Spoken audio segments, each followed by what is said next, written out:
Hello, and welcome to another episode of Boundless Body Radio. I'm your host, Casey Ruff, and today we're releasing a special episode from a project that I undertook in 2022 called the Boundless Body Radio Premium Podcast. My intention was to take all of the best clips about one particular topic and put them together as a masterclass to be released behind a paywall with a subscription-based service on Patreon. Well, we didn't have many subscribers, so I'm breaking up these episodes and releasing them here for free so that they can help make an impact and hopefully help some people out there. Today's episode was taken from the first series all about the 3 macronutrients. This is part 2 from the third episode all about fat. We always appreciate any feedback that you might have, so feel free to leave us a comment on YouTube or on our website at myboundlessbody.com, where you can always book a complimentary 30-minute session with us at any time. Cheers and enjoy the second part of this 2-part conversation all about fat.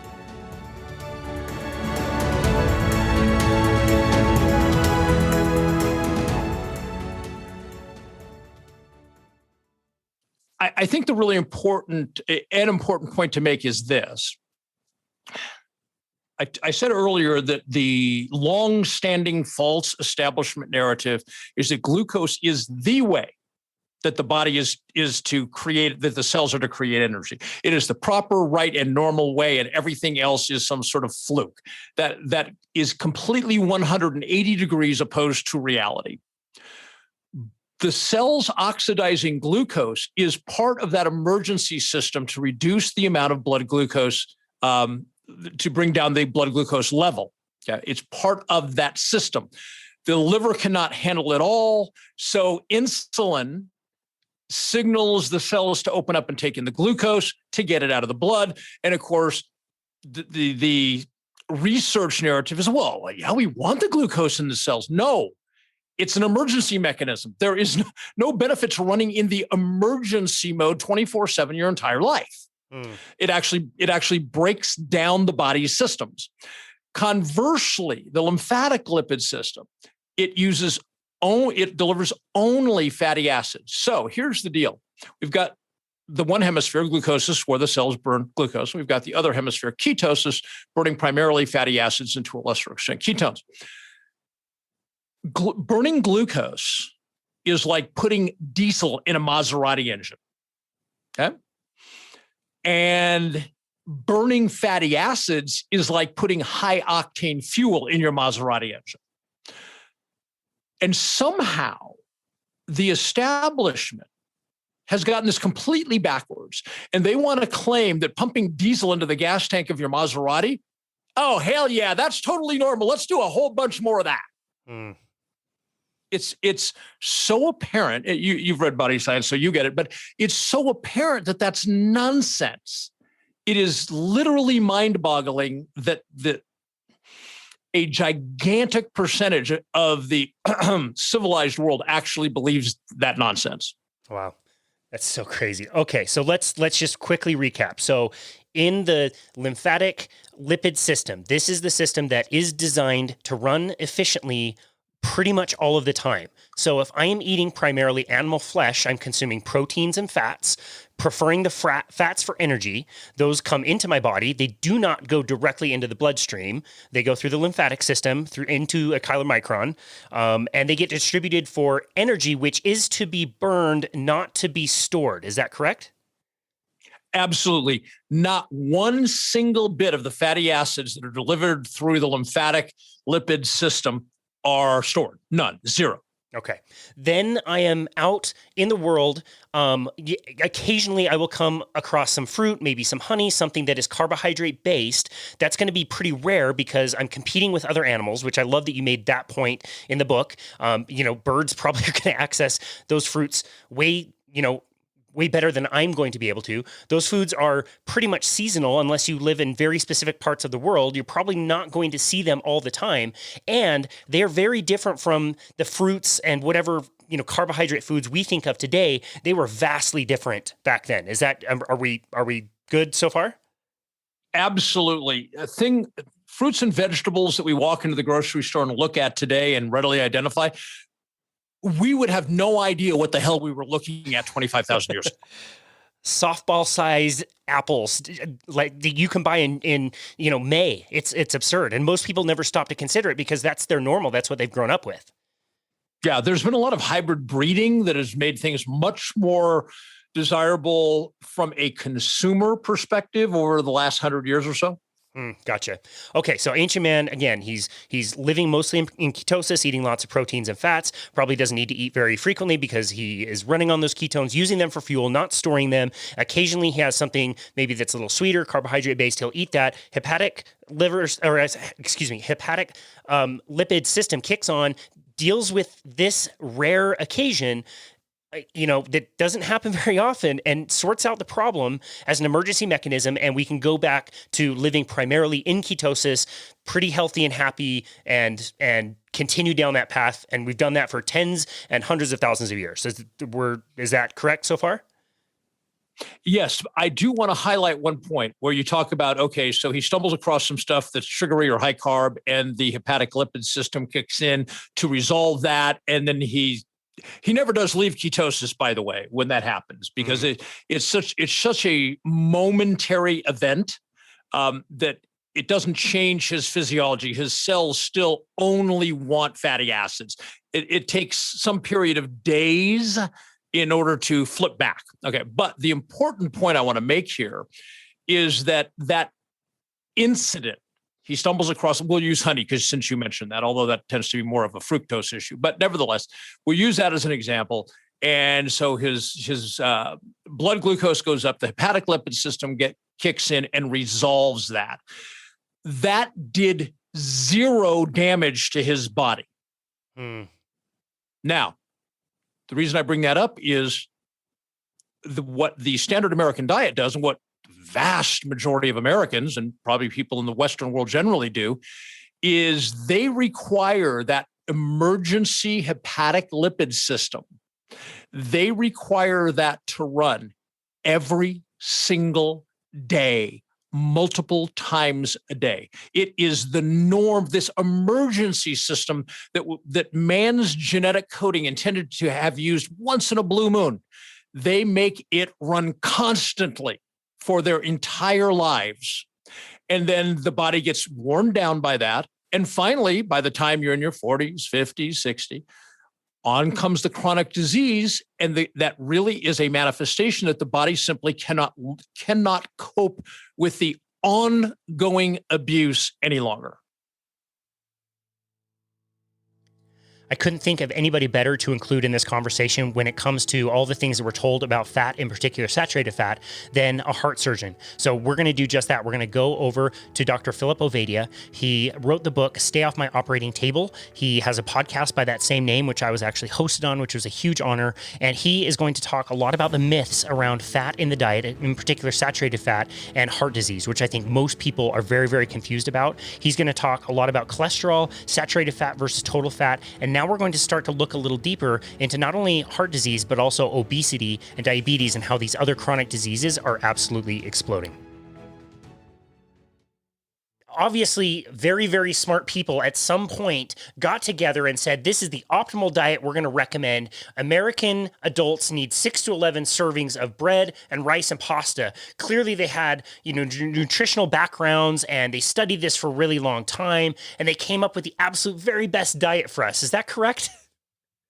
Yeah, that's not quite how it happened, as it turns out. But, I certainly would have thought the same thing. But it turns out that, there were basically, one or two scientists who had a theory, and that theory really starts with, saturated fat, in the diet was leading to the high incidence of heart disease. And that theory got advanced, and basically it was decided that we needed to take saturated fat as much as possible out of the diet. And in order to do that, you have to start messing with the food, because, saturated fat is something that occurs naturally in our food environment.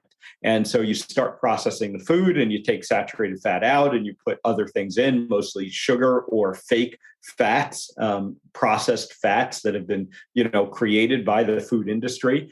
And, again, it was a theory, and the test has been running now for 50 years. And the results are an abject failure. We are way more unhealthier than we were at the beginning of this experiment. And so it's time to go back and say the basic assumption that saturated fat in the diet is what's leading to heart disease is what was wrong. And, now we have to figure out how to get ourselves out of this problem that we have where our entire food environment is essentially, killing us. Yeah, you made such a really good point there. And I think it was probably Nina Teicholz in The Big Fat Surprise that made this point also. You didn't say saturated fat causes obesity or weight gain or any of that other stuff. You said just heart disease. And to think that heart disease that was happening primarily in, middle-aged men, whatever diet was recommended across the board to every man, woman, and child, any age, any gender, whatever, but it was really only designed for one little subset of that population. It wasn't for optimal health or building muscle or reproduction or any of those other things. It was just that one little thing, not even like weight loss. Yeah, that's exactly it. As I said, this really started with the concerns around the increasing incidence of heart disease, and then in the 1950s, a sitting president in office has a heart attack. And of course, that rightly triggered, the alarms. Why do we have so much heart disease? And, there were a bunch of competing theories at the time. And unfortunately, the one theory won out that this was a problem with saturated fat in our diet. And, we can go back and we can realize that the science that was based upon was both flawed and maybe fraudulent. But, as I said, what I look at now is that here we are, 70 years into the experiment, the results are a complete failure. What is it going to take for us to step back and say, we made a mistake, we went down the wrong path, and now we have to start undoing that. That's so apparent. You can walk to the mall or go to an airport and just look around and contrast that with like pictures from Woodstock or something. You can see we're clearly not going in the right direction. I wonder if you can comment a little bit about how the diet, let's avoid saturated fat, then became something to address the obesity epidemic by saying, let's avoid all fat altogether, not just saturated fat. Yeah, and again, that's a pretty interesting part of the story because, again, in the 1950s, when the heart disease epidemic was coming on, we didn't have an obesity problem. We didn't really have a diabetes problem.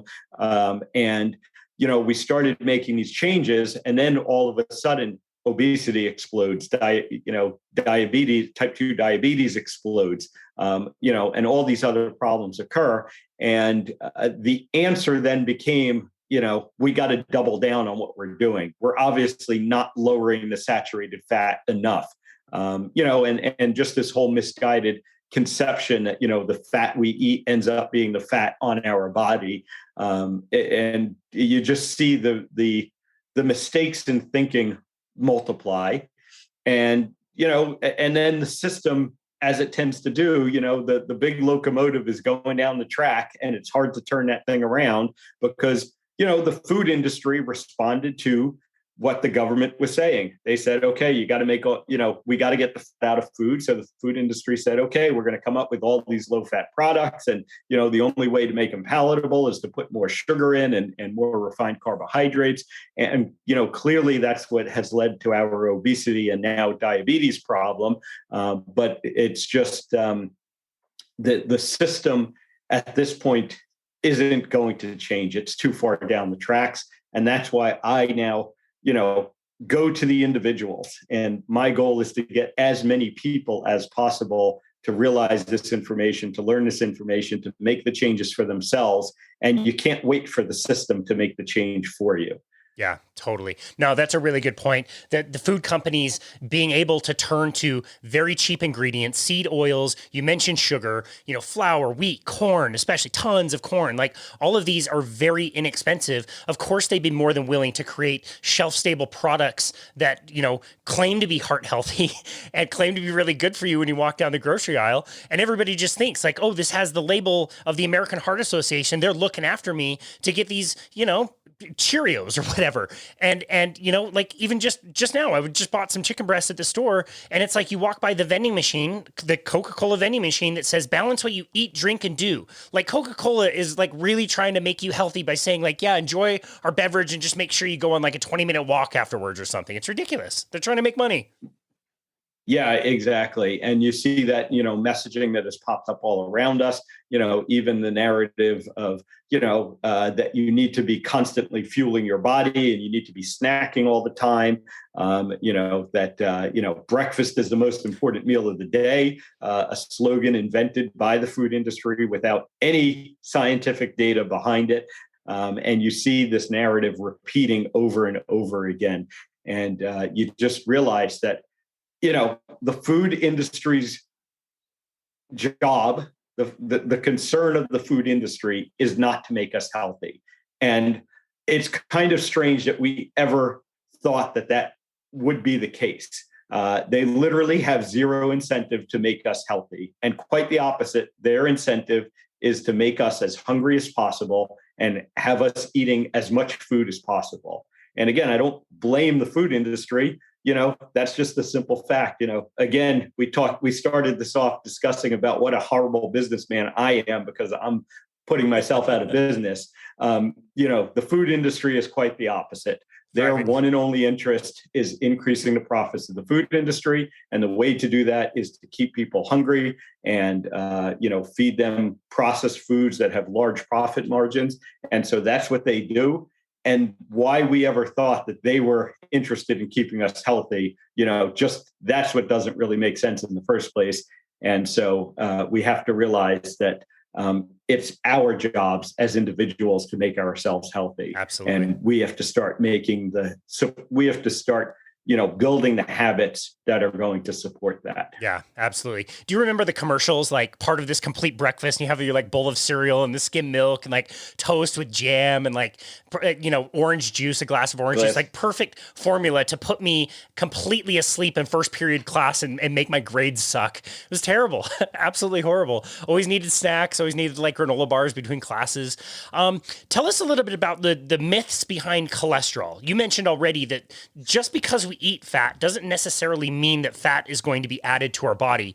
But I still think a lot of people think like if I consume cholesterol, this cholesterol, I know right where it's going. It's going right into my arteries. It's going to start to clog everything up. It's going to, seal off and I'm going to have a heart attack. Can you tell us a little bit about how we started looking at cholesterol and how that evolved over time and some of the things that we thought we got right that we absolutely didn't?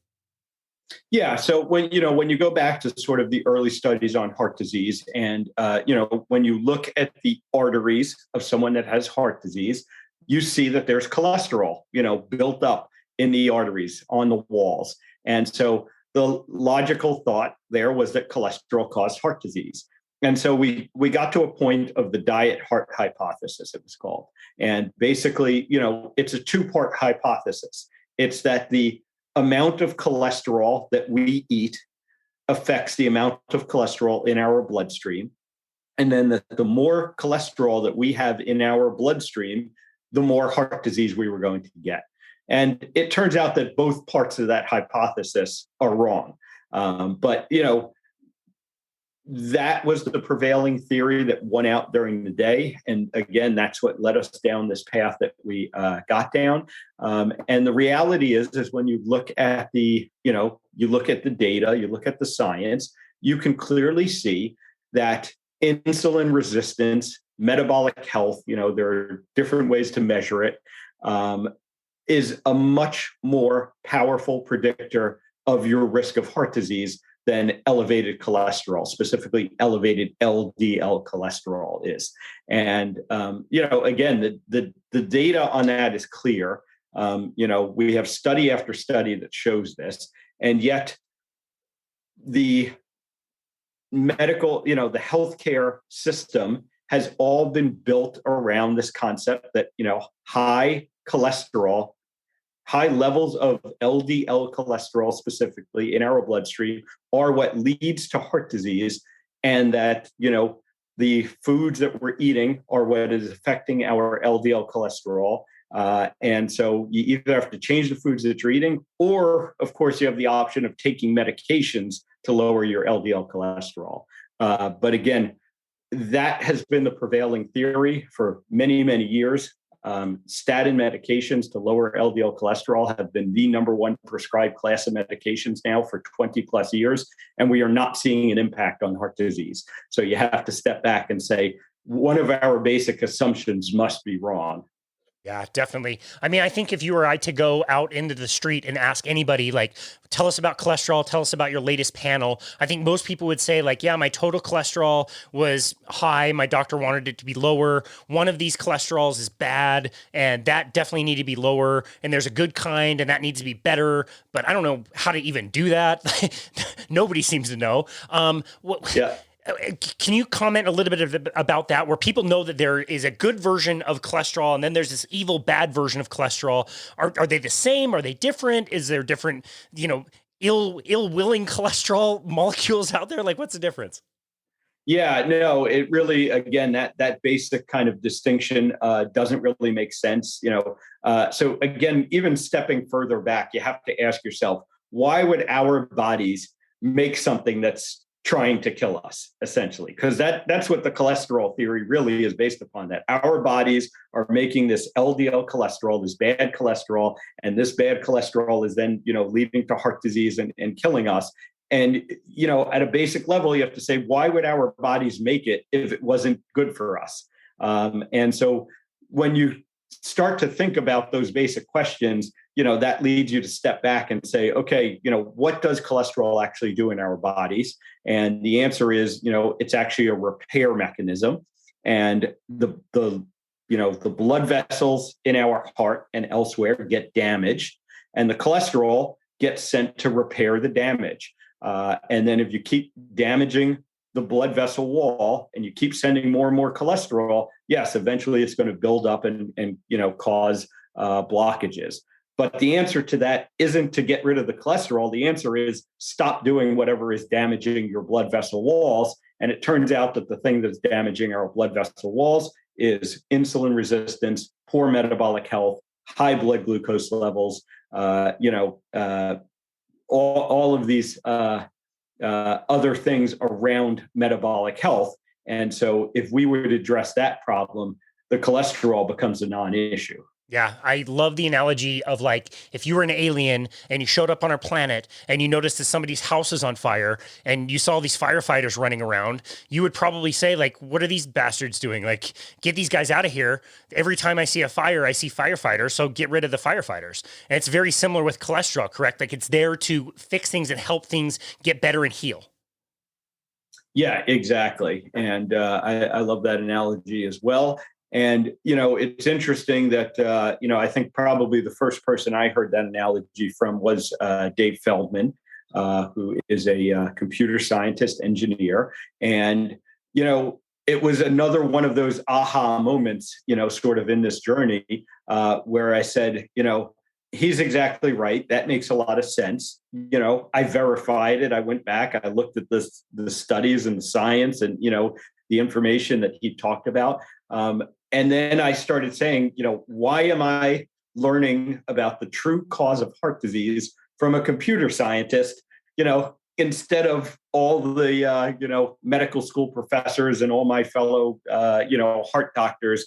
And, it just leads you down that path of another part of the theory that we got wrong and all of the secondary effects, I would say, of that theory. Yeah, I mean, I'm like you. I'm just so grateful for people like that. The journalists, Nina, Gary, all of these guys who they're not in the medical field, they're not in the nutrition field. They're trying to tell a story. They're trying to uncover information. The researchers, the scientists, people like Ben Bickman. He doesn't care whether people eat a steak or a salad or pasta. He's just doing really good research on insulin. People like you mentioned, Dave Feldman. He's a software engineer that had this really wonky test that came back after he's feeling amazing on a ketogenic diet, but his LDL is through the roof and his doctor's pissed because his cholesterol is way too high and he's going to die of a heart attack, leads him to start asking questions. And it's so cool to see those people helping to change the message. And you're absolutely right. It has to be done at an individual level on the ground. It can't be done from the top down because it simply won't. It's like you've commented before, the entire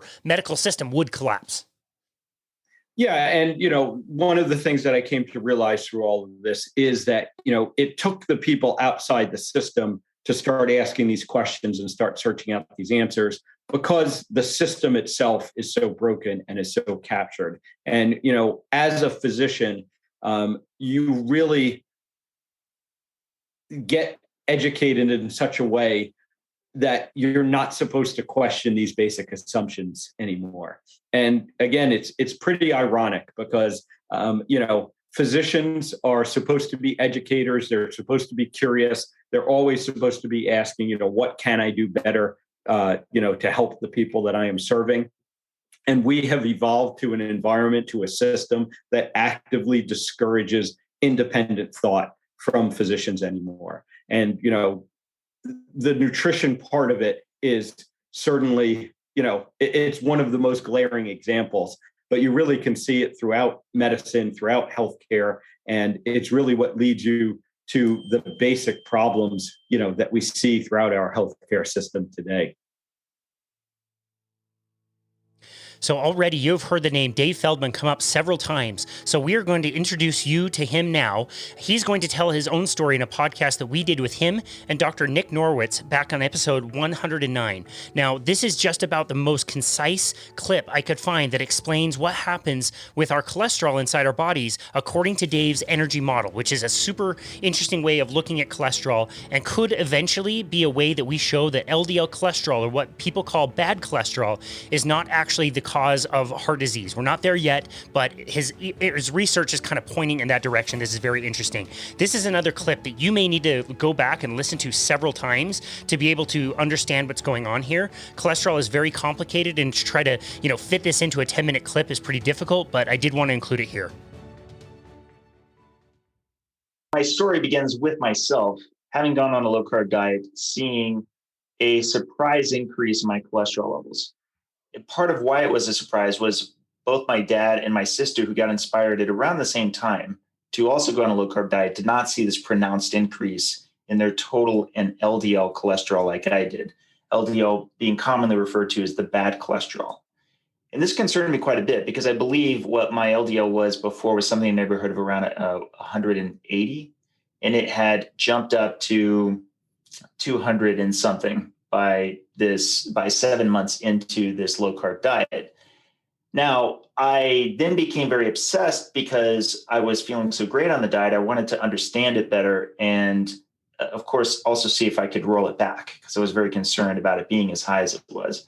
And I started researching everything I could on lipidology, and I found that actually this system within our body that moves around cholesterol, and this isn't new, it's that same system moves around the fat-based energy we use for fuel, which I'll get into in a second. But if you're powered by fat, that is kind of relevant because fat doesn't move around in the bloodstream very easily because it's like oil and water. It's an aqueous environment. Your bloodstream is water-based.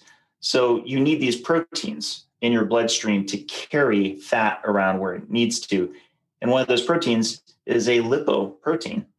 That when you hear LDL, that last L is a lipoprotein. It's a low density lipoprotein.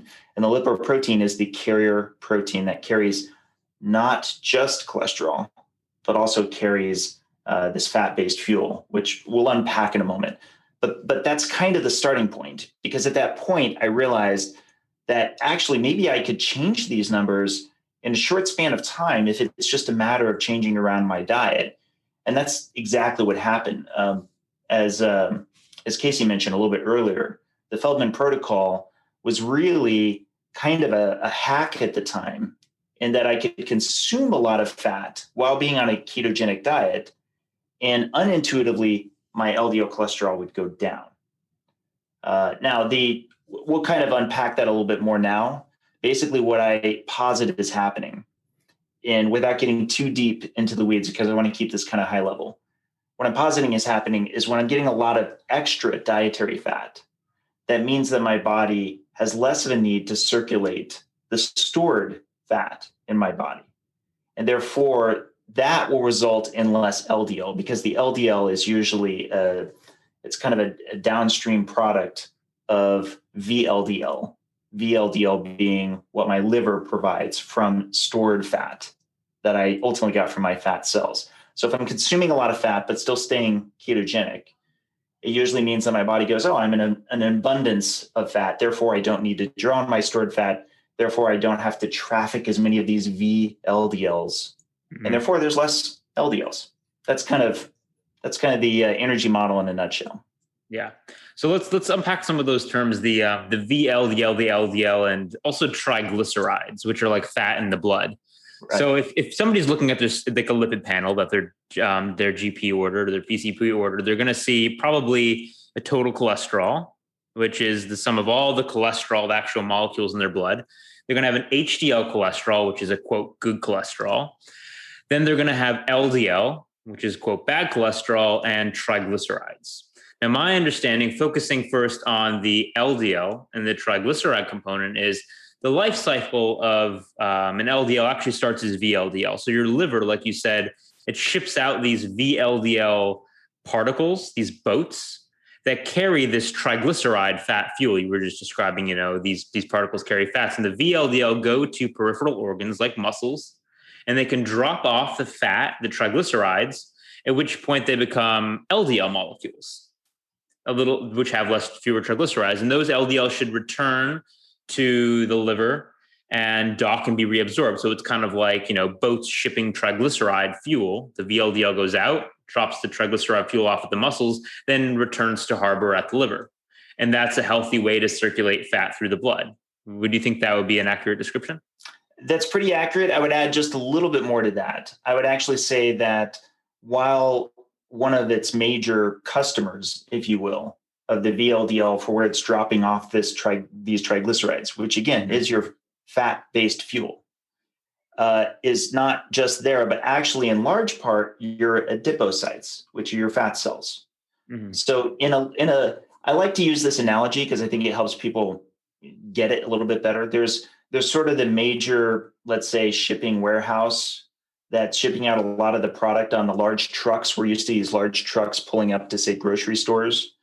And the grocery stores then get re-inventoried from the bulk levels of stuff that's on the trucks. Mm-hmm. Well, you can think of those large trucks as like VLDLs. They've got 2,500 molecules of triglycerides, roughly, right? Which is a huge amount. If you want to sit down and break down the ATP on a per triglyceride basis, it's a massive amount of energy. That's why, typically one cell won't take up all of it. It usually can travel from cell to cell before it's finally depleted of all of its triglycerides. Again, kind of like these trucks going to these different grocery stores.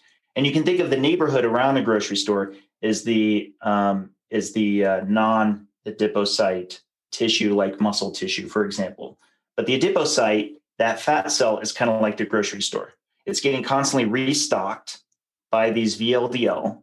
It's constantly getting its triglycerides dropped off, and then it releases those triglycerides as free fatty acids around, particularly when you're not consuming food, because it's no longer on the stocking, it's not that stocking time, if you will. So that's kind of the cycle. And I know you already know where I'm going to be going with this. I think there's an extremely important piece of this puzzle that's overlooked a lot that I wish wasn't, which is that I think a lot of this pattern we see, where that same lipid panel you just mentioned that people can be looking at, this pattern of where there's high levels of detected triglycerides in the blood, somebody has high triglycerides, is likely in large part a failure within the metabolic process of those triglycerides getting parked in either their stores or by non-adipocyte tissue. But there's a problem. There's a systemic problem in the delivery of these triglycerides. And that's why when a lot of people, they go on a low carb diet, if they see their HDL go up and they see their triglycerides go down, something I'm keenly interested in, to me, that says a lot that is likely, I think, to be good news, because it suggests that you're helping the process of the delivery succeed, particularly if you can get your triglycerides down, like say under 100, for example. Right. So now we're focusing on triglycerides a little bit. And I think something that a lot of people don't realize is that even if you're just looking at the isolated metrics, and I know neither of us think that we should do that, having high triglycerides is a stronger risk factor for developing heart disease and having high LDL. So, you want to get your triglycerides. A couple caveats, a quick caveat that I definitely have to throw in real quick. You want to be sure that when you're looking at triglycerides, you realize two things. One, they're very noisy. It's like glucose. It's a very noisy substrate. The other thing, though, is super important. If you're a low carb, you're listening to this for the first time and you haven't heard me bang this drum hard, you want to have a fully fasted test. You want to be 12 to 14 hours at least fasted when you look at your triglycerides, because if you're powered by fat, you're literally consuming and producing and shipping triglycerides at a higher rate than somebody who doesn't. So I just want to mention that. And with that context in mind, you're absolutely right. If there's any marker that I'm looking at first, unless the lab already has a fasting insulin, the first marker I'm looking at is triglycerides almost every single time. I think it's one of the most powerful markers if you were to look at one in isolation that's on a basic lipid panel. So can you explain to people why, because this is counterintuitive, if you're on a high fat, low carb diet and you do a fasting lipid panel, the fat in your blood, the triglycerides, is lower. It's typically lower. This has even been shown in controlled studies where they control for protein, they control for weight. Can we just reinforce why that is, going over the VLDL and the LDL? No, and in fact, I'm glad you brought this up, because people hear me talk about what we just talked about. Hey, you're shipping a lot more triglycerides on these VLDL. And even some prominent lipidologists that I've talked to, as you know, some podcasts that I've been on, for example, they immediately jump to, well, wait, if you're trafficking more of these triglycerides around in circulation, we should see them more in these blood tests. We should see that there's a higher quantity of triglycerides in any given moment.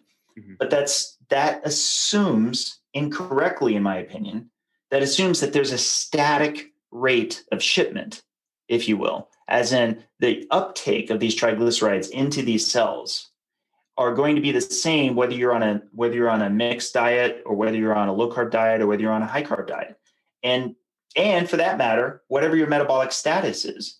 And I vehemently disagree with that. I think in time there will be tracer studies. I'm confident there'll be tracer studies in those people, which we'll be talking about in a moment, lean mass hyperresponders, who are, I believe, very fat adapted, where I think that they have a very rapid rate of turnover.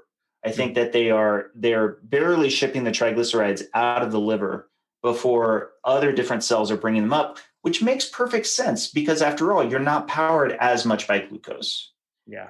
And technically, getting back to that store analogy, you have less grocery stores scattered around, but you have larger neighborhoods that they're servicing. Therefore, you need to be making more shipments. Therefore, it makes a lot more sense that triglycerides would be even lower, because while you may be secreting more of them, and overall, you actually have such a rapid and faster rate of uptake that it doesn't matter. You're going to end up seeing lower triglycerides on net, again, in a fully fasted test.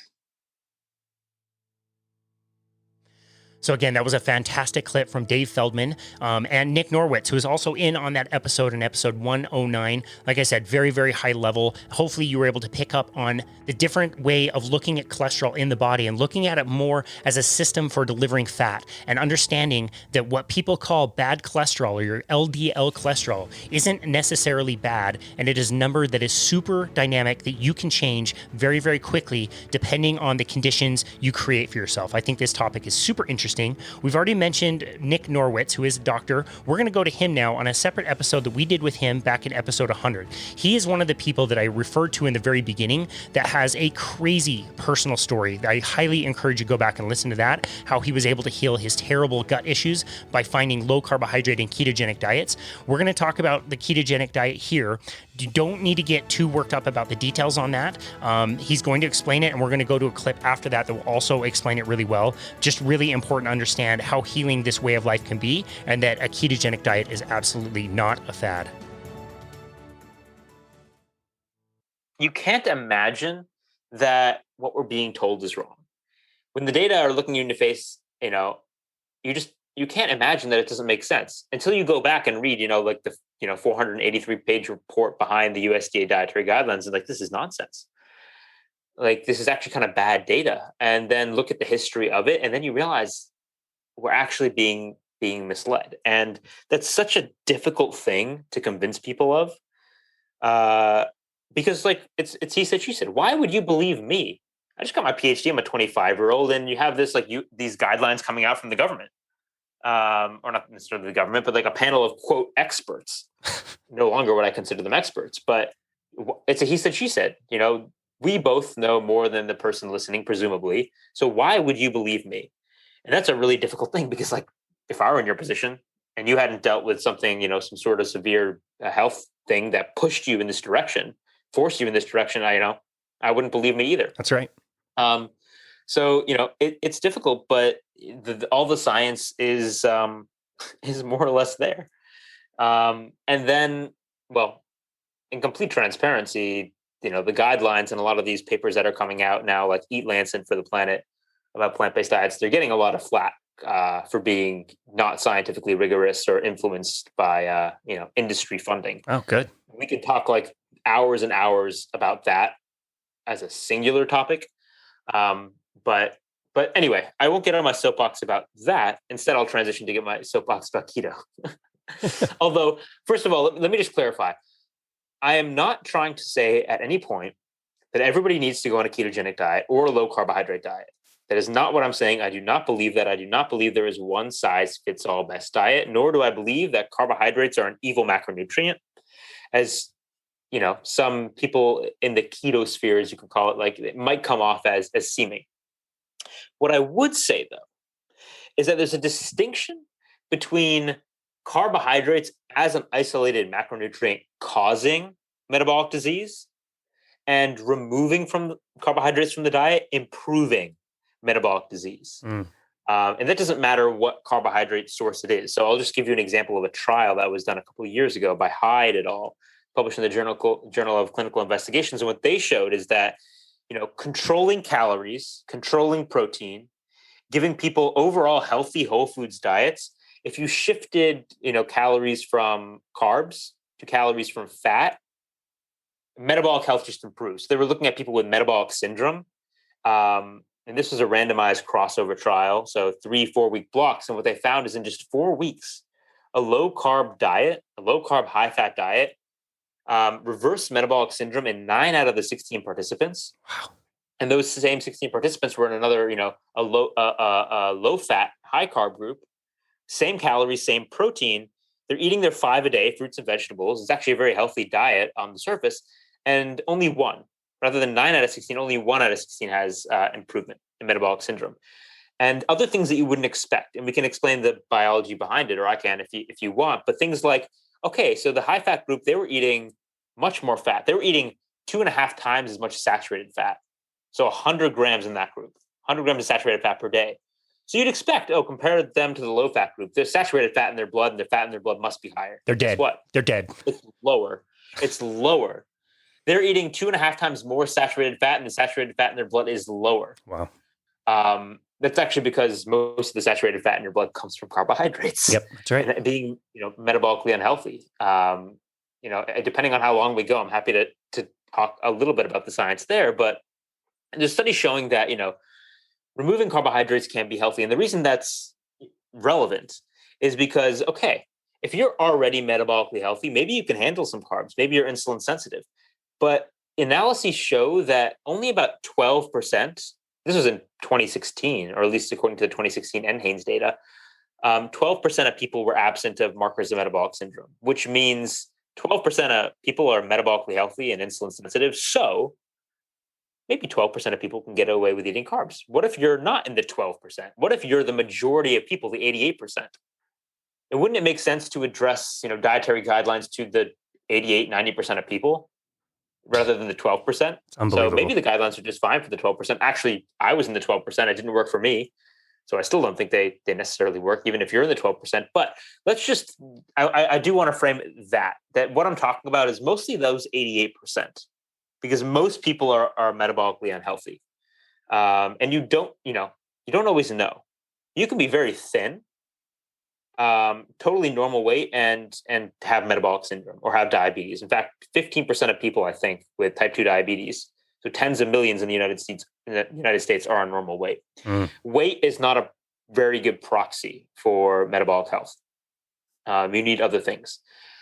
So that is, where I'm coming from. Now, as for keto, a ketogenic diet is basically speaking one that really reduces carbohydrates. So generally less than 25 grams of net carbs per day. So total carbs minus fiber, although there are caveats to that. You can eat more. Some people can't eat more. Some people need less. And it's moderate in protein. So like I eat 1 gram per pound of protein per pound of body weight protein per day. And then, it's really rich in fat, like lots and lots of fat.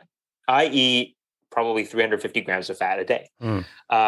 That's probably more than most people. I have a pretty high energy needs, but a lot of fat.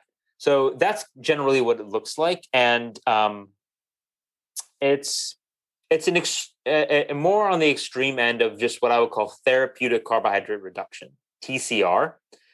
So depending on what ails you, keto is not an all in or all out thing. Like, yes, you have to be at a certain level to get into the metabolic state of ketosis, which I'll explain in a minute. But if you're just trying to, lower your blood glucose levels and improve your insulin sensitivity, say you have diabetes, then it's not like you have to eat fewer than 25 grams of carbs per day or it doesn't work. It's just about, it's all on a spectrum. So for a lot of metabolic diseases, it's just about, I would say, first principle, getting rid of sugars and refined grains in your diet, which are effectively the same thing because refined grains are sugar. That's right. If you do that and you're eating a whole foods diet that's also low in like sugary tropical fruits, which are also problematic for a lot of people, then, you're going to have a lot of improvement in your health. That alone will do a lot. Now, keto does have certain metabolic advantages, being in the state of ketosis, which is where your body, your liver mostly, turns fat into these ketone molecules. So ketone molecules, there are really 3 forms. There's beta hydroxybutyrate, acetoacetate, and acetone.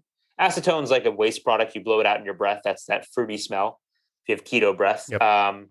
Acetoacetate and beta hydroxybutyrate are both more active forms. Beta hydroxybutyrate is probably the primary one. It's the one mostly found in your blood. And so what these molecules are they have 2 natures. I think this is really important, that they have 2 natures, not just one. The one nature that gets talked about a lot is, they're great fuel. They're like brain fuel. And they are. Like ketones are probably the best brain fuel. A brain running on ketones is generally a pretty healthy brain, which is why ketogenic diets help improve the symptoms of Alzheimer's disease. There was actually just a trial came out this year, Phillips et al., showing that as compared to a low-fat diet, a ketogenic diet massively outperformed the ketogenic diet outperformed the low-fat diet in improving Alzheimer's disease quality of life and daily functioning significantly. That was a New Zealand study. Other conditions like Parkinson's disease, there's so many, epilepsy, of course, mental illnesses as well. Yep. And I can give you papers to link, in the notes, a plethora of them. Like I said, there's a lot of data on this, but, ketones are great brain fuel. That's their first nature. Their second nature, though, is they're phenomenal signaling molecules. They're like hormones. They have their own receptors on cell surfaces, G protein coupled receptors. They go inside cells to change how the way genes are expressed, and they modify proteins. There was a paper that just came out that showed, that molecule beta hydroxybutyrate. This is in Science Advances, I think. Directly modifies, like binds to and modifies. I think it was 1,397 unique proteins. Wow. Including DNA histones at 36 different sites to change the way your genes are expressed, the way your DNA is expressed. And there are so many advantages in so many different tissues, from the pancreas to the heart to, the brain, of course. That's my area of expertise. And so I just want to point that out that, ketones as a molecules, they're great fuel and they're great signaling molecules, really. And the last thing I'll say before I do want to just pause for a second so you can ask questions. I feel like I've just been talking and talking and talking, but to dispel this myth that ketogenic diets are a fad, like I said at the beginning, this is what I thought, because they're not. In fact, I would say they're more appropriately a rebranding of the oldest human diet. So low fat is a fad. It's new. People jumped onto it. It doesn't really work. Yep. It doesn't really make sense with our biology. But if you think back, it's like, okay, ask the question. So what is a ketogenic diet? A ketogenic diet is one in which your body makes ketones. Okay, humans are the best animals at making ketones. Why would that be? What else are we, what else distinguishes us? Well, our big brains. And it turns out that during evolution, we would need to be able to do ketogenesis, making ketones, because if we didn't, the only other option to feed our hungry brains would be to basically degrade our lean muscle tissue, our skeletal muscle, our heart, etc., to make some sugar for the brain. And then we would have starved very, very quickly when we didn't have carbohydrates around, which a lot of the time we didn't, especially like today. This is a controversial opinion, but things like I consider like a banana, I consider that a processed food because people are like, oh, it's natural, but we didn't grow up, evolve with these foods around frequently. And when they were around, that banana had not been artificially selected. It looked like the size of your fist. It had big seeds and very little sugar. Yep. Plus, you worked really hard to get it, and you only got it seasonally. Seasonally. Yes, that's so important. Thank you. So, I'm not, we can get into cyclic keto later, but anyway, we went into ketosis all the time as a species. And no, we also ate carbs. That's totally true. But we were going into and out of ketosis and remaining, I guess I would say, in that 12%, which most people are not now. So effectively, in the modern era, we're starving our body from being able to delve into the fat-based operating system, which, is our metabolic operating system. And most of us can't go there anymore. And so, adapting to a ketogenic diet, actually, more than just generating ketones, it resets metabolism in a way that is in agreement with how our species evolved, how it was supposed to evolve, and how we're supposed to run. Not on free Krispy Kremes after you get your vaccine, which just ticks me off that people are doing so that. dumb. But, so dumb. That doesn't make a lot of sense. But versus things like fat and including fatty animal products. And you don't have to do keto that way. We can talk about different ways to do keto. You mentioned I had a book coming out on a Mediterranean ketogenic diet. People can do that. I've helped people on vegetarian and even vegan ketogenic diets. There's lots of different ways to get your body into that proper metabolic operating system. And when you do that, you'll be astonished at the kind of conditions that improve. And the best part for me is it's always like things improve in people that they didn't expect. Like so many times people come and they're like, Nick, can you help me lose weight? Because that's what I hear, keto's for. Yep. And I notice other things like, okay, they're pre-diabetic. Okay, they have some, sometimes they have mental health issues, sometimes serious. And what inevitably happens is they lose the weight. But concurrent with that, they say like my OCD is gone. Like, this is so weird. My anxiety's gone. And my glucose levels are better. My doctor's like, what are you doing? Like, I have never seen someone, get off insulin and now you just don't need it. It's pretty cool to see. Because again, it's affecting that trunk of the tree. And so what comes with that is healthier branches all around, even things you weren't expecting. So just to reiterate the claim that a keto diet, a ketogenic diet is not a fad, we are going to go over to Ben Azadi, who is the owner of Keto Camp and the Keto Camp podcast. There's really no better person to explain this to. I highly encourage the listener to go back and listen to the episode that we did with him, and he would also be an amazing person to follow in the space. He's always educating people. He's got great information on social media, so go ahead and follow him. We interviewed him back in episode 290 of Boundless Body Radio, so go check that out there. But this is just going to reiterate a lot of what Nick was already just saying. For somebody who is thinking about keto, maybe they've heard what it is and they think, okay, keto, must be a diet. It must be like this fatty kind of diet that I've heard of. I saw it on a magazine at the grocery store. When I heard about it, I thought back to my nutrition book and said like, okay, I remember something about ketoacidosis and that was going to kill you. So this might be a bad thing. And then you have people that say, I am keto. And it's like, okay, well, I thought you were Mike, but I guess you're an identity, which is keto. So for the listener that might not understand, what is this keto thing? I identify as keto. That's it. Yeah. To your point, there's a lot to unpack there, right? There's a lot of, misinformation and confusion around keto, just in health in general. The problem we used to have, Casey, and I know you would agree, and many would agree to this. The problem we used to have maybe 30, 40 years ago, there's not enough information for us to get the right information to apply it and change our lives in any kind of field, right?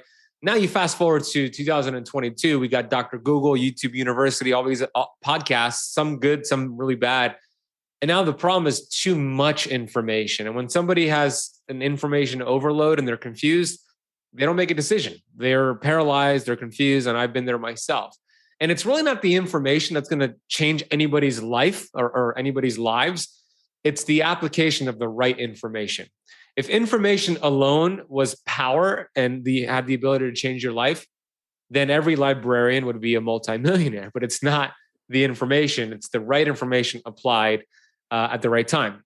So going back to your question, what exactly is keto? A lot of people say, oh, you're doing that keto thing. What a fad. It's a dietary fad. It's a weight loss gimmick. And yeah, you could do it. You might lose some weight, but you're going to get a heart attack or whatever kind of negative connotation people attach to it.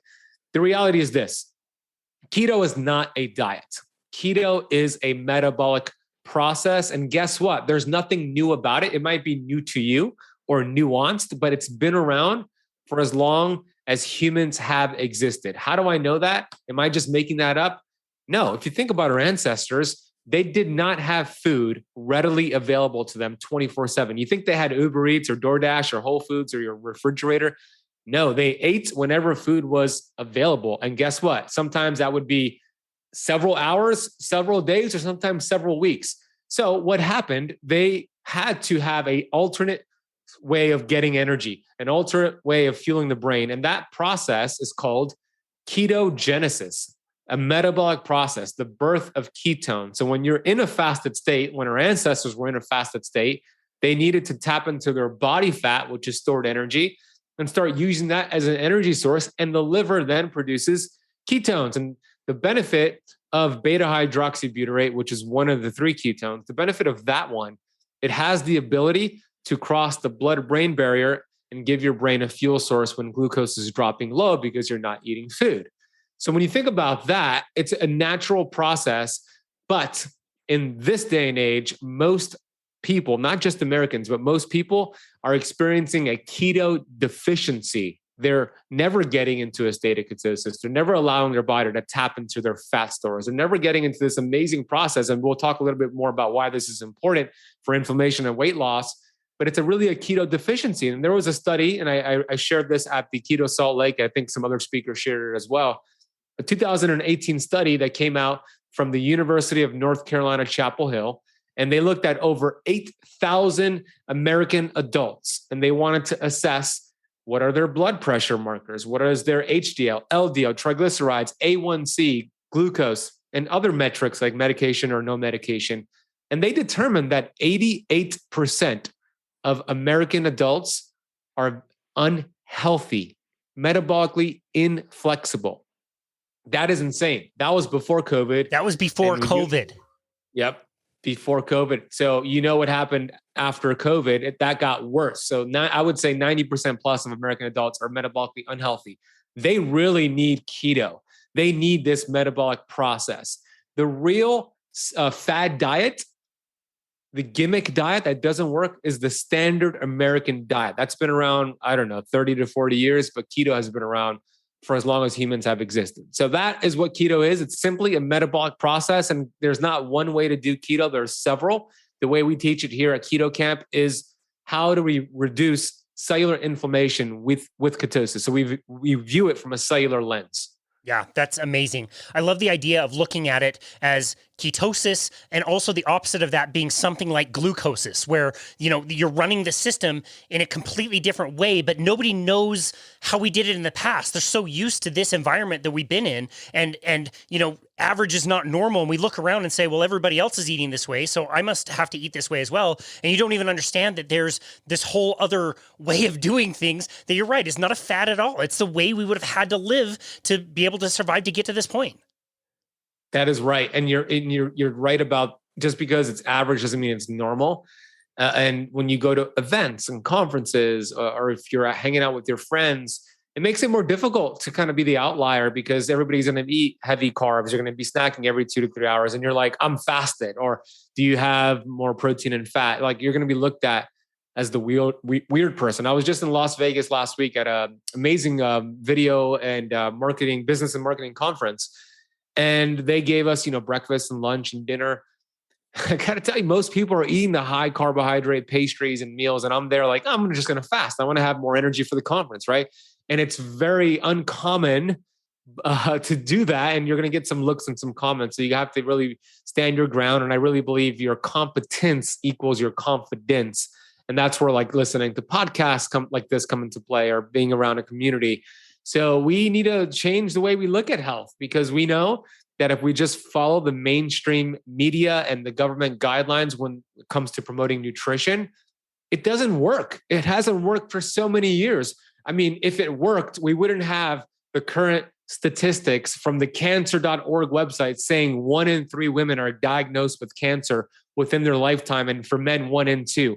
We wouldn't have 60% of American adults being diabetic or pre-diabetic. We wouldn't have the prediction that in 2032, 10 years from now, 1 in 2 children are going to be born on the autism spectrum. And the new latest prediction that by 2030, 1 in 2 American adults will be obese, not just overweight, but obese. So if the nutrition advice worked, we wouldn't have disease on the rise. That's why conversations like this in your show, Casey, so important. Grassroots effect, we impact lives. So that's why we want to listen to episodes like this, share it, and spread the message out to the world. So that was very well explained there. We are now going to go back to Dr. Chris Kenobi, who's going to talk a little bit more on the different types of fats and what they do. He's also going to talk about oxidation and what an oxidation reaction looks like and how terrible these things are. Remember that fats will oxidize when they're exposed to light, heat, and air. So keep that in mind when you're walking by a bunch of vegetable oil in the grocery store, which, by the way, none of it, like Dave Champion said earlier, not a single drop of vegetable oil actually comes from vegetables. Absolutely insane. But just realize that that oil has already been heated to ultra high temperatures. It is put into a clear plastic bottle to be sold, generally to be heated up again, which is absolutely a health disaster. And I hope by this point you've kind of understood that, but we're going to deep dive into that to really reiterate it. To me, this is by far and away, the most important thing to know of all is about the fat consumption. And this plagues me every day of my life for the last 9 years, is that when I look at studies, Casey, and they're just tens of thousands of them, fat is considered all the same. So in these study after study after study, it's like high fat diet, or low fat diet, or whatever, but they're not breaking the fats down into the different types of fat. Wow. And where the fat comes from is just the most important thing of all. Wow. One is the vegetable oils are poison, and the others, the traditional animal fats that come from traditionally raised animals, like cattle, chickens, pork. When they're raised traditionally, those fats are incredibly different. But let's go back here. So a healthy animal, really, the primary fats in those animals, number one is monounsaturated fat, and then the second one is saturated fat. And monounsaturated fats are like the primary one that people would have heard of is oleic acid. And that is the monounsaturated fat that is so prominent in olive oil. And that is a healthy fat. And then you have saturated fats. And again, those are very, very common in animal fats. So like a steak a good grass-fed, 100% grass-fed animal, that steak is going to be like 40 to 48% saturated, somewhere in that range. And then also saturated fats are very heavy, and they're the most common in the tropical oils. So that'd be coconut, palm, and palm kernel oils, for example. And then you have polyunsaturated fats, and these are the ones that they're in very high amounts in seed oils, nuts, nut oils, and then in fish. But in fish, it would be omega-3 primarily, and not omega-6. So if we look at, let me just go back here and say what we want to be consuming is we want to be consuming very, very high amounts of saturated and monounsaturated fats, and we want our polyunsaturated fats, the omega-6 and omega-3, to be extremely low. And so how do we do that? And we do that by eliminating all the oils, in my opinion, except for, maybe the tropical oils and possibly olive oil. We can talk about that. But anyway, the tropical oils, and I think the safest one is probably coconut oil. But anyway, if you consume, but for example, let me talk about just really briefly. So beef, for example, raised on grass, 100% grass-fed, pastured beef, the omega-6 linoleic acid in that animal is about 0.5 or 0.6%, typically, something like that. All right. And in pasture-raised chicken and pork, it is the omega-6 linoleic acid is about 2%. Okay, now compare that to the linoleic acid in most of your seed oils, which is about 20% to 75%. Wow. Like the most common one is in the United States is soybean oil. And so it's soybean and canola. And soybean oil is about 56% polyunsaturated fat. So you see, 56% polyunsaturated omega-6 linoleic acid, just that one. And so 56% versus animal fats that are 0.6 to 2% in properly raised animals. Now, if those animals are improperly raised, the beef will still be low, and we can talk about why that is if you want, but the beef will still be very low in linoleic acid, but the chicken, the monogastric type animals like chicken and pork, which are more like us, they're omnivores, and they are going to have a much higher level of omega-6 linoleic acid in their fat, and so they become less healthy when they're fed in CAFOs, in concentrated animal feeding operations, where they're fed GMO corn and soy, and their omega-6 in their fat will go up. But they will never, none of the worst raised animals would be fantastically healthier than most all of these seed oils. Wow. And you're mentioning nuts and seeds, and I'm just thinking functionally for the plant. The plant wants they want to continue to live and grow and expand just like we do. They want to take over the world. And so when you're talking about nuts and seeds and polyunsaturated oils, it isn't the function of the oil for the plant to help protect it and give it nutrients for the plant as it's protecting the seed? And if so, it would make perfect sense that would not be a really great thing to consume if the plant wants to protect its most sacred parts.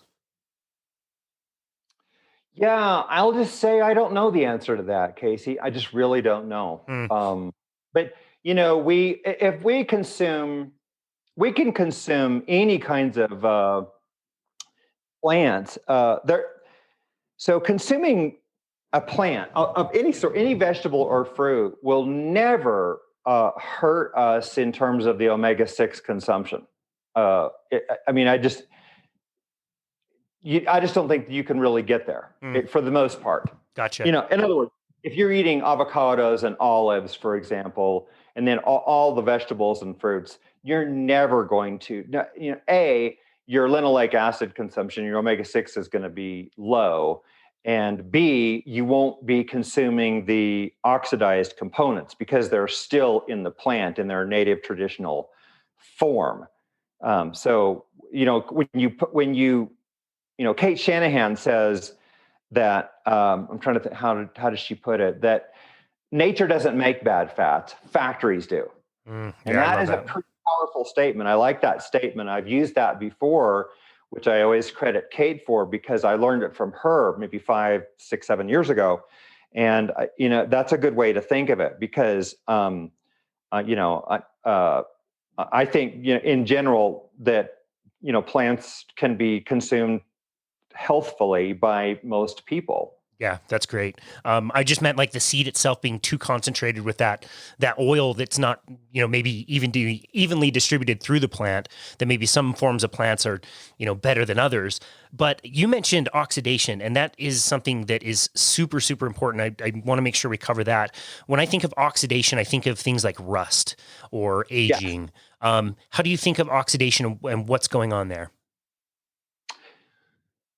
Yeah, so let me, rather than getting deep into the chemistry, which I'll sort of hit on that, but what people need to understand is that the unsaturated fats, again, the omega-6 and omega-3, but far more likely the omega-6, these are the fats that undergo oxidation. And in the fat, we call that peroxidation. And when we consume these fats to excess, these omega-6 fats, they accumulate in our fat, and they accumulate in a huge way. So for example, I'm now finding overall, if you look at the very, very few, we only have just 2 or 3 studies of populations consuming native traditional diets, and the omega-6 linoleic acid in their fat is around 3 to 4%, in that range. And today, so the omega-6 fat in Americans was 9.5% in 1961 on average, and it rose to 21.5% by 2008. 21.5%. It should be down around 3 or 4%. But what happens is, so our body is meant we're meant to consume very, very tiny amounts of omega-3 and omega-6 fat. And those fats are meant to be very, very specific places. Like, for example, omega-6 is important in our mitochondrial membranes, where we make energy. But we're supposed to have these in tiny amounts.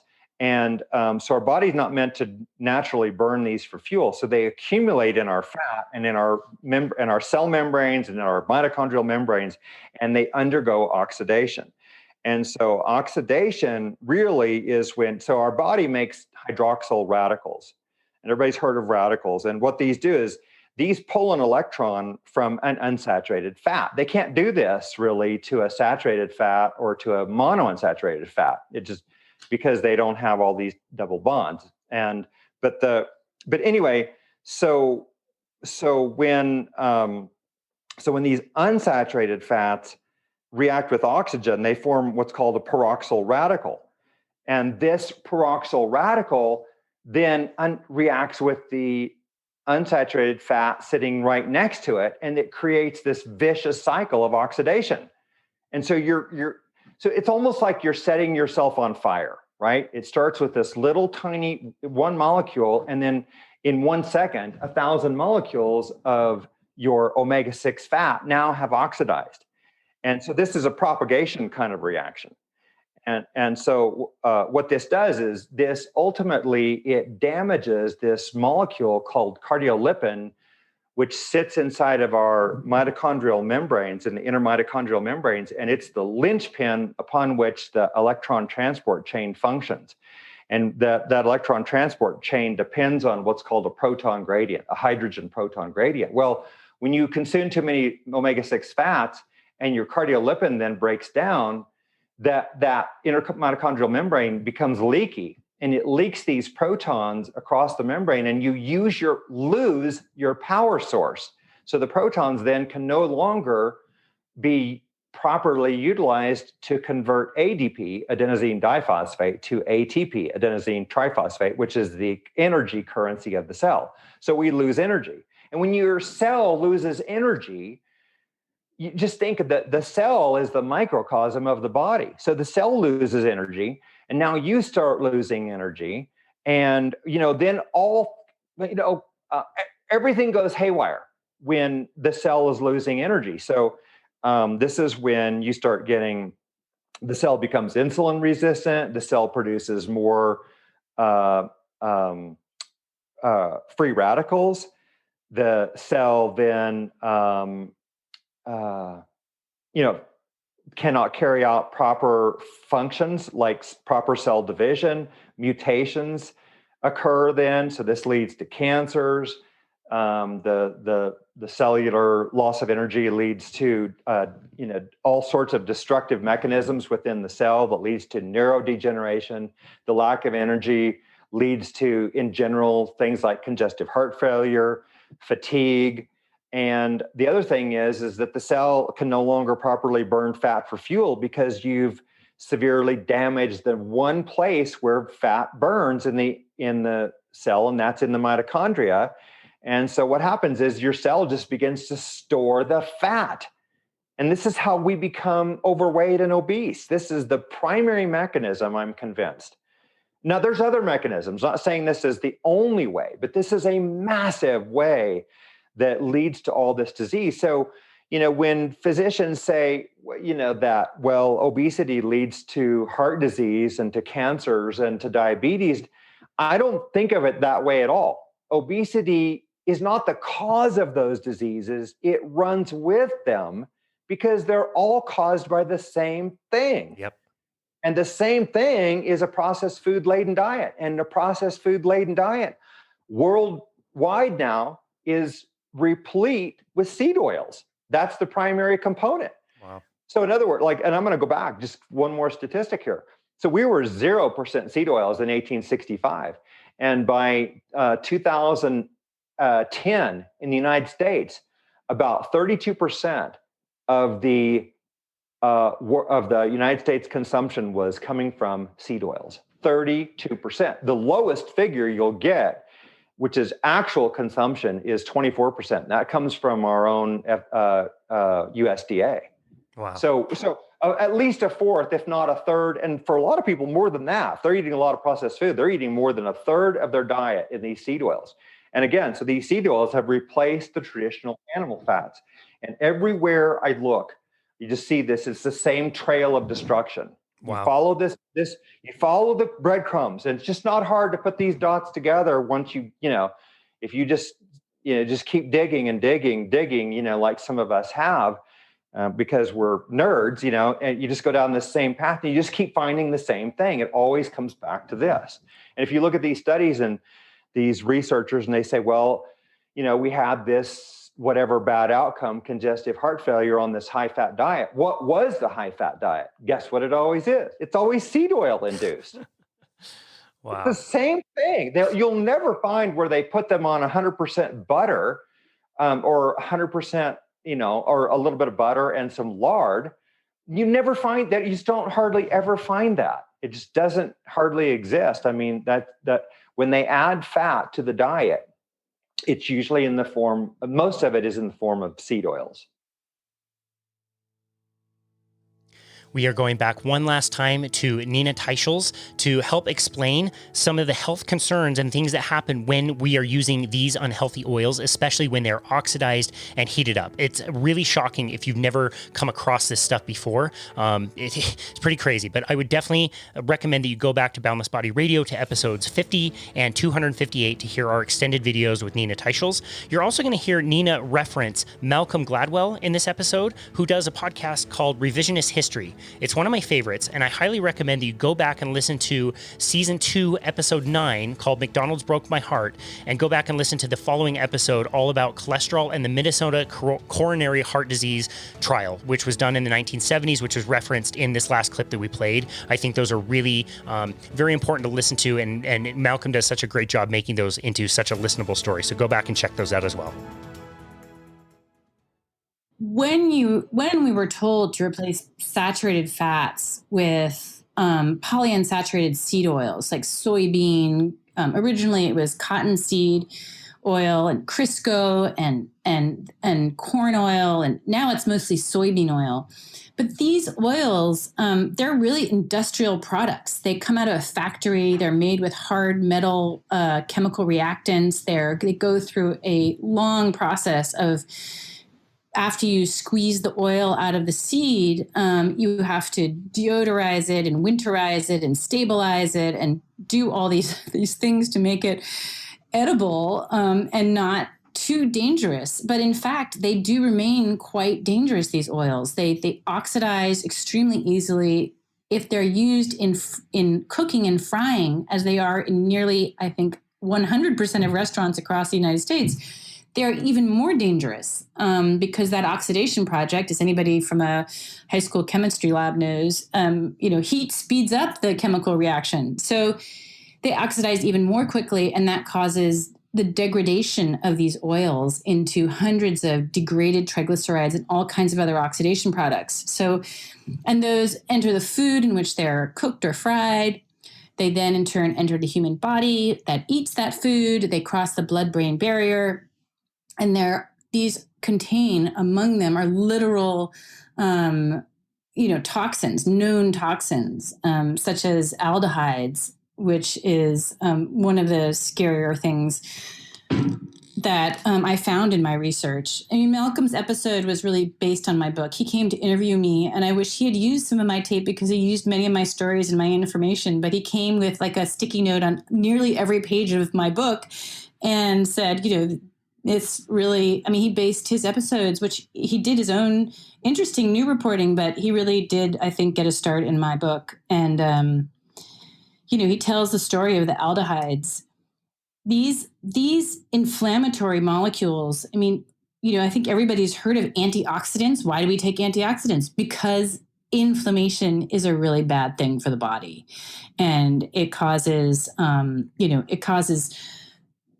really, the inflammatory chemicals that are made out of that from heated oils are known to cause cancer, heart disease, and I think there's emerging evidence that it also contributes significantly to obesity because of the way that it affects each and every cell in the body and affects the mitochondria, which is where you get your energy from.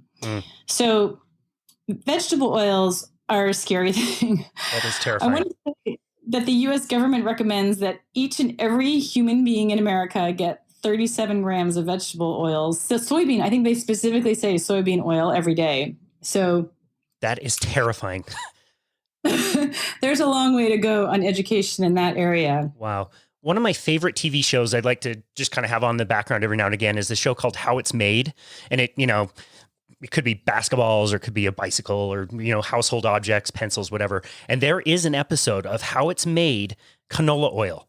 And I don't know how they let those people in the factory with cameras and they're like proud of it. And they're showing you how to make vegetable oil. And it is disgusting. It's insane. When you say heavy metals and solvents and winterizing and bleaching like that, that's legit. And it's disgusting. And then you take that fragile oil and heat it up over and over again. That's awful. Awful.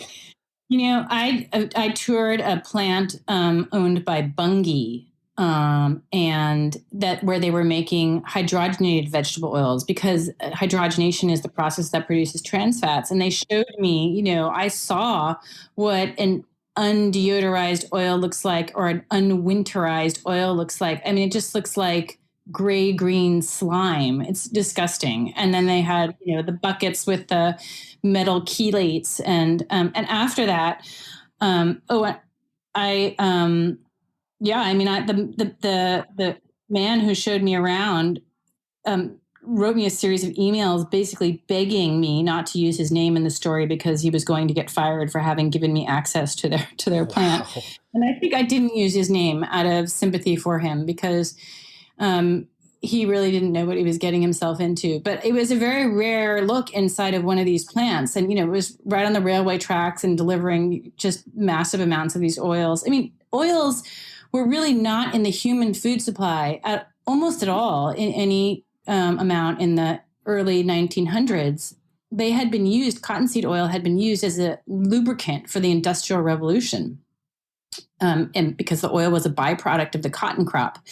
And they were running out of whale oil because they had hunted out all the whales. So they started using cottonseed oil, and that helped with the Industrial Revolution. And it wasn't until Procter & Gamble were able to whiten that oil and make it hard and turn it into Crisco. And they realized, oh, this looks a lot like lard. Let's sell this to consumers as a replacement lard. And that was in the 19-teens or maybe 1911. And anyway, that was the introduction of vegetable oils into the American diet via Crisco. And with such success that they are now about 8% of all the calories that we consume. I mean, since 1970, we have increased our consumption of seed oils by almost 90%. So it really is, I think, the biggest increase in any food item in the human diet. And I think that, when we go looking for what caused heart disease, why is obesity such a scourge? I mean, especially given that we have to acknowledge that sugar consumption since 1999 has gone down. Consumption of refined carbohydrates has actually gone down. And there may be some delayed effects of having those, or epigenetic effects of having those in the diet, but seed oils continues to rise. So it's really worth getting those oils out of your diet. And they're really the backbone of all processed foods. If you look at any cookie, cracker, chip, anything in a package, it has some kind of seed oil in it, or is very likely to have some kind of seed oil in it. We are going to go to a bit of a different clip. This is going to be a clip with Bob Seebahar, which is actually the person who very first introduced me to this concept that fat is not actually bad for you. At the time, I was cycling quite a bit, and we heard this guy, this coach in Colorado, who was working with his athletes, putting them on higher fat and reduced carbohydrate diets and having them have incredible results with endurance sport. And at the time, I was probably consuming about 400 grams a day of carbohydrate just to be able to ride my bike around and participate in endurance sports, which was absolutely horrendous. My gut always hurt. And hearing this concept really broke my brain at first, but it was really awesome to be able to kind of take it in and notice the difference in my performance, how much better I was cycling after that, how much less carbohydrate I actually needed. And he's going to talk about this in the context of endurance sport, but I do think it's really important, whether or not you do endurance sport, to understand how the body not only stores energy, but how it burns and gets rid of energy. Because I think most people out there have a goal of fat reduction. They have fat that they don't want, they want it removed. And so learning how to burn it would be very, very important. So we're going to cover that here. I think it's also important to point out that many endurance athletes are now doing this with much success. Tour de France winner Chris Froome goes on a low carbohydrate for most of the year. We also know people, our former guests like Zach Bitter and Michelle Hearn, also leverage low or no carbohydrate diets in endurance sport and do very, very well, winning races, marathons, ultra marathons.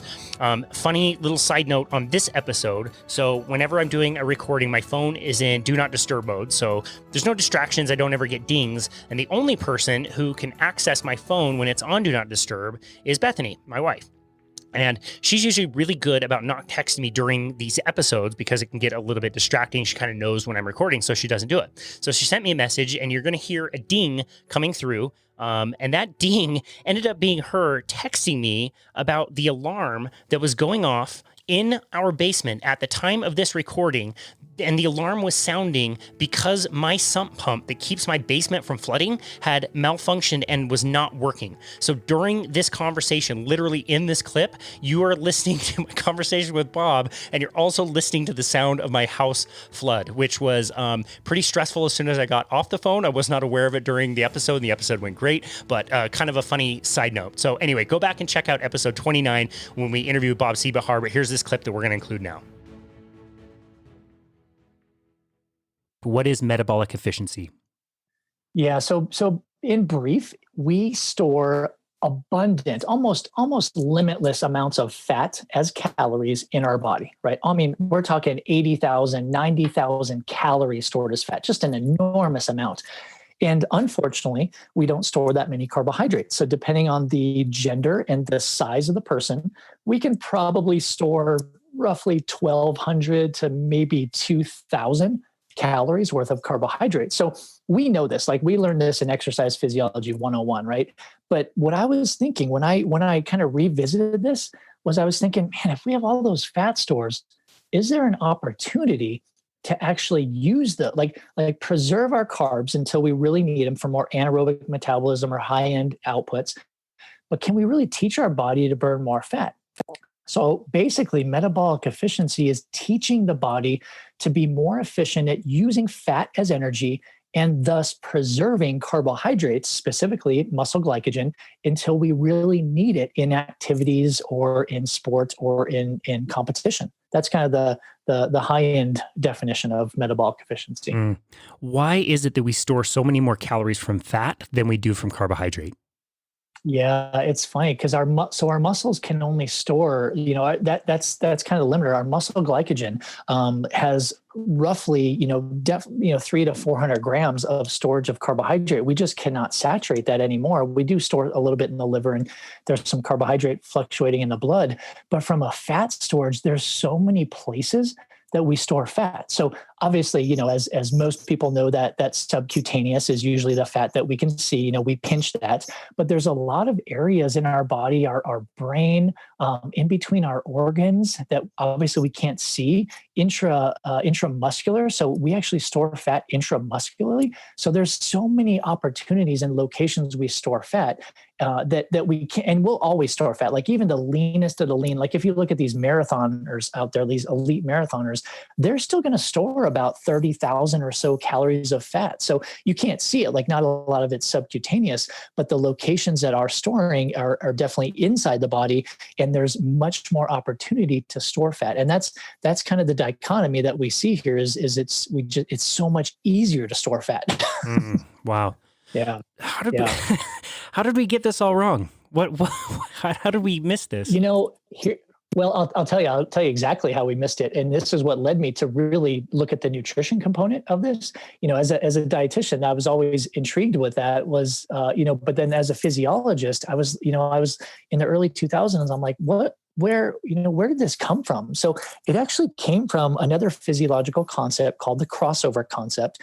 And the crossover concept, I believe it was first developed, it was either the 1950s or 1960s. So it was quite a while ago. And that's basically the relationship of fat oxidation or burning, if you will, in relation to carbohydrate oxidation or carbohydrate burning relative to the intensity of exercise. So in a nutshell, we know at rest, our bodies should be burning more fat, but as we increase the intensity of exercise, we know at a certain point, the body needs more carbohydrate. And at that point of the switch over or that crossover, that's the crossover concept. So we know that happens, and we can talk about this later. We don't know where it happens, but what was happening in the 1950s, 1960s with these researchers, they were looking at exercise interventions, basically trying to identify at what exercise intensity, and that could be described from a VO2 max or VO2 peak standpoint or a max heart rate standpoint.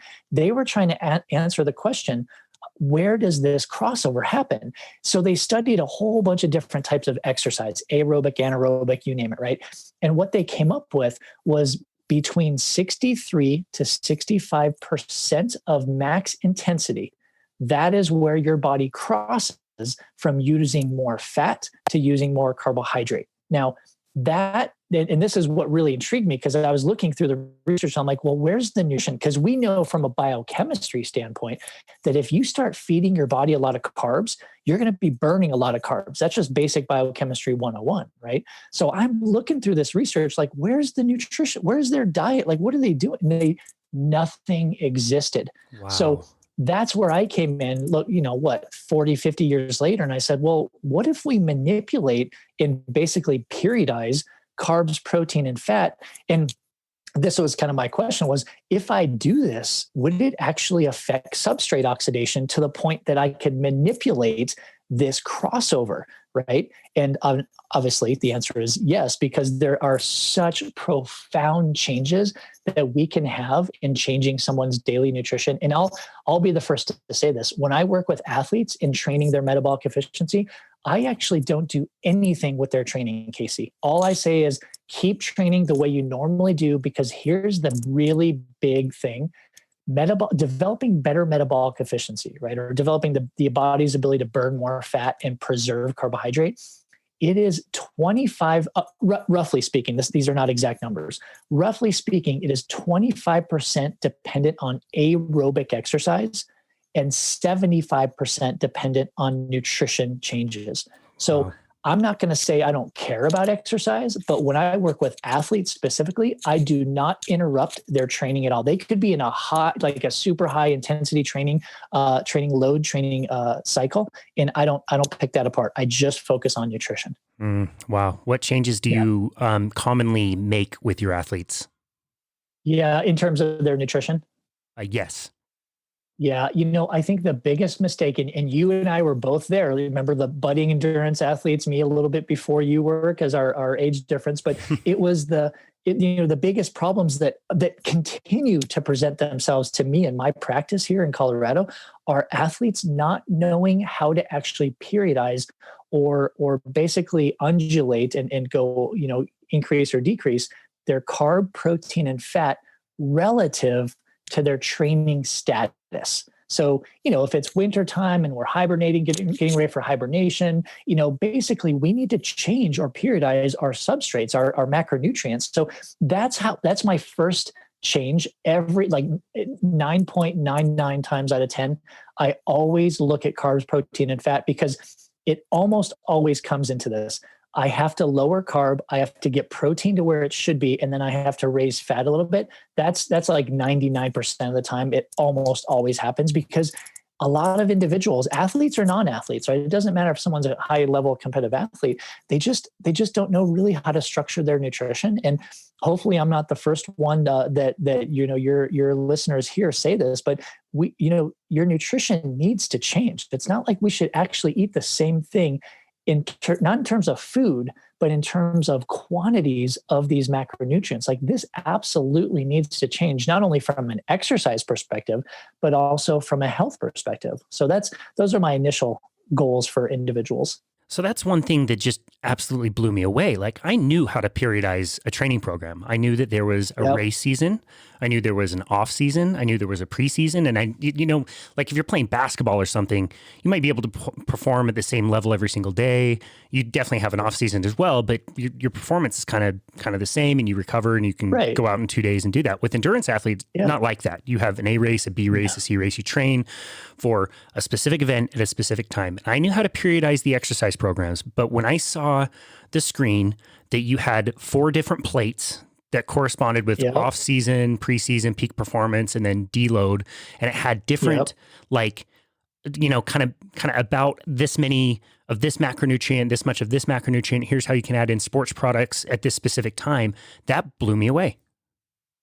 Yeah, and those are my periodization plates. So prior to, the kind of backstory is here, like prior to me developing this metabolic efficiency training concept, I actually developed the nutrition periodization concept. So just like you, right, as a coach, like this is back in the late 90s, like I started coaching endurance athletes. What we know is that, we go through these different cycles, but, a lot of athletes were not really knowing how to periodize their nutrition. But from a coaching perspective, and even as a strength coach, right, we know what periodization means, and whether athletes know it or not, they're still doing it, right? So I actually developed nutrition periodization, which is exactly what you're talking about, only because I wanted coaches, athletes, and practitioners to actually be talking like the same language for once. So instead of saying, because basically I was in my practice asking athletes, well, what training cycle are you in? And they would say, well, why does that matter? And it just blew me away, Casey. I'm like, really? You don't change your nutrition based on your training cycle? Like, that started the whole thing. So what preceded metabolic efficiency training was nutrition periodization. But here's the beauty of it. We combine both of them, and it works for, like, we can periodize and make anybody more metabolically efficient, irrespective. Like, I've worked with so many teams and so many athletes. I don't only specialize in endurance athletes, although that's where I started, and that's kind of my thing, because I am an endurance athlete. But this can be used on, weightlifters, on gymnasts, on swimmers, on football players. And because the whole concept is we should be changing the macronutrient structure based on training cycle, but also based on health goals. It seems so obvious now. It does, doesn't it? So obvious. We would do the metabolic test. And for the listener, metabolic test, you come into a gym, we hook you up to a mask where you're breathing in and out, and there's a cable, kind of tube that comes out and it attaches to an analyzer that will tell you how much air is coming in and out and how much oxygen and carbon dioxide is being exchanged in the body. So that tells us exactly how many calories you're burning at different heart rates, and it tells us exactly what percentage of fat versus carbohydrate you are using to fuel that particular intensity of exercise. And we would do those tests, and I would say, okay, you're a fat burner or you're a sugar burner, and see ya. That's it. We never really thought that you could manipulate this or make this better. It's crazy. Yeah. Wow. Well, and that's the power of testing, right? I know you and I are on the same board with that. It's like, listen, if you can test, and I know there are some challenges there, which obviously you can't go anywhere to have this test done, right? You have to have a metabolic card, obviously, but it's actually a lot more practical these days, because I see people in institutions, even just like I've seen metabolic cards like in running stores before, right? You're like, wow, you guys have one? But it's a lot easier to get the testing done so you can actually quantify. And this is what I love about it, is you quantify if the nutrition plan that you're following. Now, I say that because I normally try to stay away from the 4-letter word diet, because I really just hate that word. So you can quantify if the nutrition plan you're following is actually working, not only for your physiology, but also for your genetics, because there's actually a small genetic component that we know now that actually affects the way we process and metabolize fat, protein, and carbohydrates. So that is why we're trying to promote this testing. And there's also a health component of that too. It's not just all about, getting test done to one, see if you're a sugar burner or fat burner, but two, just to influence your exercise. Like, we're also talking about a lot of health parameters, such as, body fat and, hemoglobin, blood glucose, blood insulin. Like, a lot of these things are dependent really on blood sugar control.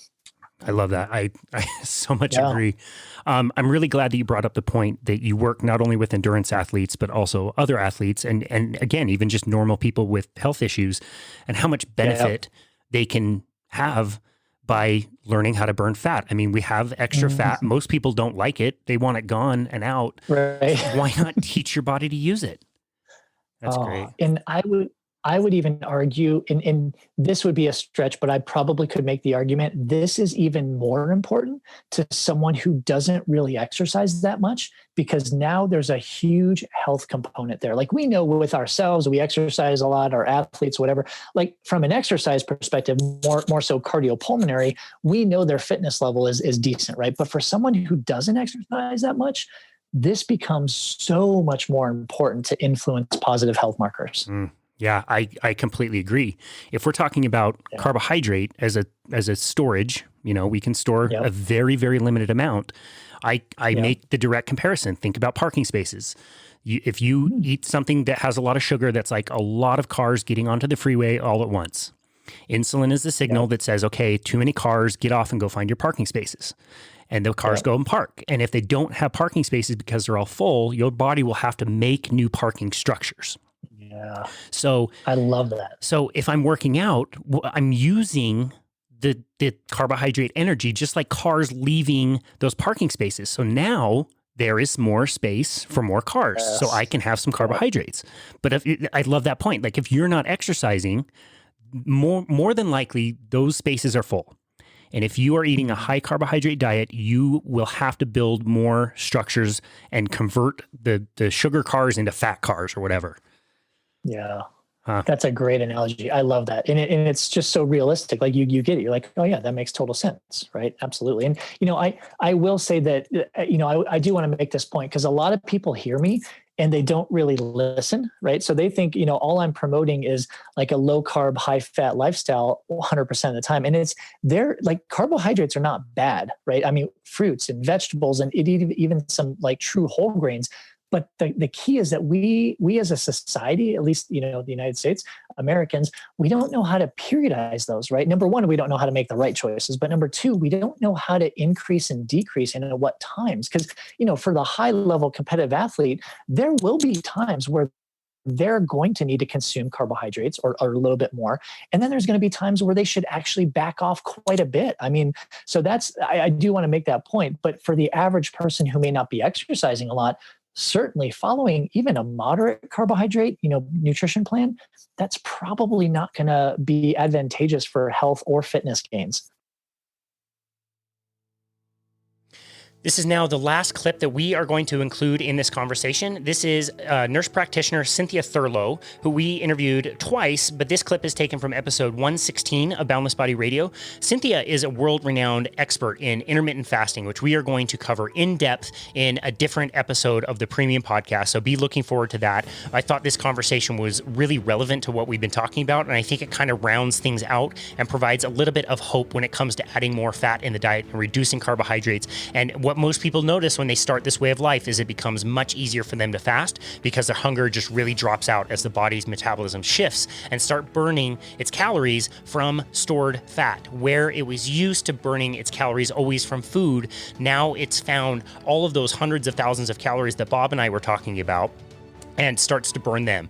And when that happens, it's very natural for hunger to reduce and the need for more meals and more snacks to just really drop out. It's not in a way that you feel like you're depriving yourself. It's a really easy and simple way that you just don't feel hungry all the time. It's such a gift. We refer to it all the time on Boundless Body Radio as freedom from food, which I couldn't say it better. It's absolutely a great way to hear that. So let's hear Cynthia Thurlow. We are a culture that has been embracing the concept of snacking for far too long. And I would argue that, if you look at statistics, and the average American consumes 16 to 17 times a day, either sugar sweetened beverages or food, which we know spikes insulin. Insulin is not designed to be a fat storage hormone, but if you're eating frequently, it will store your fat and you won't burn it. And so starting with no snacking and then kind of moving on to ensuring that your meals are properly aligned, meaning, focusing on protein, which is the most satiating macronutrient, a portion of healthy fats, and then carbs if you've earned them. And I know that people are always express concern over the fact that, am I anti-carb? No. But if you are obese, insulin resistant, or have diabetes, you have a sugar handling problem. And therefore your carbohydrate intake should be lower than most people. People don't like to hear that because we're a very carbohydrate focused culture. But if you're someone that's metabolically flexible, you use fats efficiently, you're at a healthy weight, you can obviously handle more carbohydrate intake. And I like whole food sources of carbs. So low glycemic berries, non-starchy vegetables. I'm definitely someone that leans more towards root vegetables, sweet potatoes, as opposed to like gluten and grains, depending on, people's tolerances. And that's a whole separate tangential conversation. But, a good starting point, once you are no longer snacking and you're stacking your macros properly and you're hydrating and using electrolytes and getting enough sleep, and sleeping through the night is really critical for success, and you manage your stress, then you can aim for a 16-8, which is 16 hours fasted with an 8-hour feeding window. That's certainly a really, reasonable time frame to work with. Obviously, from there's some really advanced strategies that you can work through. But I always tell people, we want to put the training wheels on the bike first so that we ensure that you've got success and you've got good habits. Because I cannot tell you, every single day on social media, and as well as my, assistant will get emails from people who think they're doing it right because they're adding, copious amounts of MCT oil and butter, and they're doing fatty coffees and everything else. And I'm like, if you're trying to lose weight, fatty coffees are not going to get you there faster. I'm going to say that again. Fatty coffees are not bad, but if you're trying to lose weight, eating copious amounts of fat are going to make it harder. And so sometimes when people clean up their diet, all of a sudden they're like, oh, I wasn't measuring my fats, or I was going overboard with MCT oil. And hopefully they're not getting disaster pants. So really just being cognizant of, some of the strategies that can make it very beneficial, much more helpful to fast properly. Yeah. Is that the concept of if I want to burn the energy off of my body in the form of stored fat, I don't necessarily have a free pass to consume as much fat as I like in my diet? Yes, I'm a fan of people using endogenous, meaning, the fat in our bodies as opposed to exogenous. So, one of the things that women in particular get wrong with keto, and I'm not going to pick on women, but I need to identify this because people say keto didn't work for me. And I'm like, well, tell me what you did. Well, you can't have all the avocados and all the bacon and all the cheese and all the nuts and think you're going to lose weight on keto. That's not really, keto is not about a super high fat diet. It's moderate protein, some healthy fats, which sometimes are already incorporated in that meat, and then adding in, non-starchy vegetables. And so when people reallocate those things, all of a sudden, when you think about how much more calorically dense fat is as a macronutrient versus protein or carbs, it makes sense that, you can't just have as much as you want. And cheese and nuts in particular, as delicious as they are, really end up being challenging for a lot of people to limit. And so I find many people have to eliminate or limit those two food types in particular. Now, in my house, I have a kid with a nut allergy, but in my house, the cheese thing for my boys and my husband, it's ridiculous. Like, I don't eat dairy, but I laugh at how much cheese we have in our house and how quickly it goes. But like, teenage boys' metabolisms are ridiculous. So they can just eat, they're impervious to anything. Yeah, totally. And they're still growing, where most people have already, grown. You're an adult. You definitely don't want to continue growing, really, for most people. No, I've got a 5'10", 15-year-old with size 12 feet who's still growing. And so I always say, like, I marvel. I'm like, your metabolism is amazing. Wow, that's crazy. I couldn't agree more with you as far as the cheese and nuts go. If weight loss is a goal of yours, I think that's an okay thing to transition onto in the beginning. Yep. But yeah, that's on a short list of things I would say that you probably don't want to be keeping in your diet over time if you do want to burn off some of the energy that you already have. Yeah, I totally agree. Yeah, you mentioned snacking. Was that statistic true? People eat 16 to 17 times on average a day? Yep, I have to give that credit to Ben Azadi. We had a conversation, and I always give attribution if someone has shared a statistic or shared something with me that I find really worthwhile. And every time I repeat that, people are like, "Are you kidding?" And I said, "No, we snack from the moment we get up to the moment we go to bed." And think about it, like, we've been conditioned to believe we need to eat every 2 to 3 hours to quote unquote stoke our metabolism. We're drinking sugary drinks. And a lot of that comes from a lot of our calories come from sugary beverages, sugary, frappuccinos and, cafe mochas and candy bars in the afternoon. And then someone's having a soda in the evening. And that really adds up. And I just remind people, I'm like, I wear a continuous glucose monitor. I know how my body responds to certain foods. And there are just some things I don't eat anymore. Like, it was enlightening. Like, I thought they were so healthy, but the point being, eating less often is going to keep insulin levels low to help us burn fat. And sometimes I have to explain the physiology behind how our bodies work to really reinforce to people, like, you are not going to starve. You have plenty of stored energy. Anyone that's listening has plenty of stored energy. We store glycogen in our liver and skeletal muscles that our body can use to maintain our blood sugar. And with very few exceptions, most people can go quite a bit of time without eating. It's just, we are conditioned to eat more frequently. We like to eat.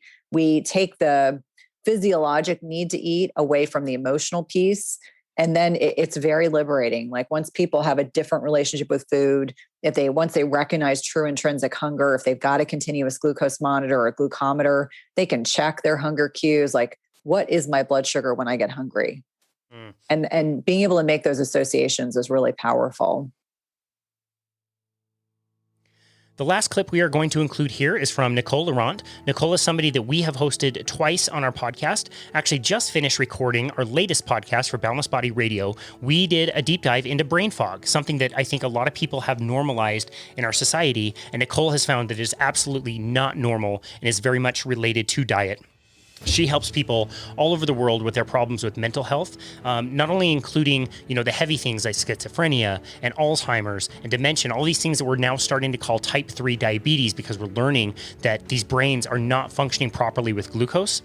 But also a lot of the things that we have really normalized in our culture, things like brain fog, anxiety, depression, things that a lot of people see around them all the time. So we're going to include this clip, which I think is really relevant and a great way to end this episode.